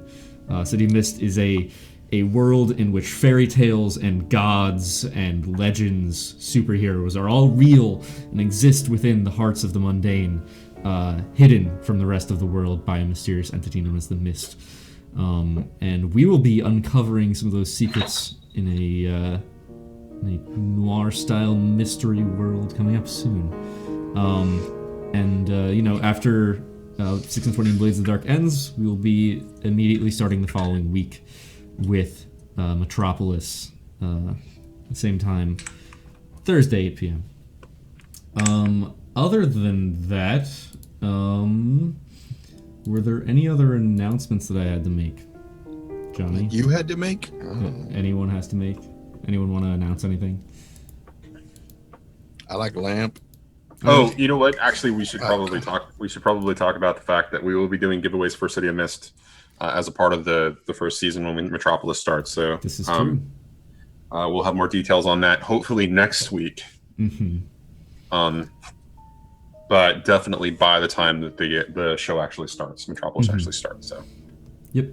And yeah, we'll definitely be doing giveaways. The system is really cool. The book looks awesome with like amazing artwork. Dear God. So yeah, and you guys make sure you guys can follow on Twitter to keep up with what's going on. Also follow the Twitter account Blade620, and you'll see all the stuff that's going on specifically with this show. And with that, we're gonna send you guys off on a raid. Let's see who is online.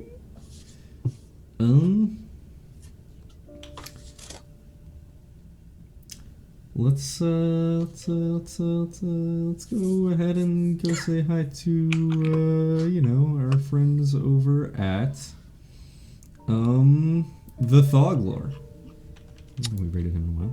He's a cool guy. He's playing D&D. So get that extra D&D action going. Especially if you don't know the rules, which there are plenty of people who are happy to teach you. Oh, absolutely. And yeah, Galaxy, I saw you were saying like you don't know any of the rules of D&D. This game that we're playing right now, or I have been playing, is not technically D&D. It's another system called Blades in the Dark, which is similar in the role-playing aspect, but there's a lot of interesting world around it and a lot of interesting mechanics that make it much easier for us to role play in it. So it's a really awesome system. I'll post a link in chat for where you can learn more about this system as well. The raid that raid counter is broken, as they usually are, but we're gonna be ending in a couple seconds. So go ahead and raid the Thoglore. We'll see you all next time, and as always, don't forget to take it slow. Bye.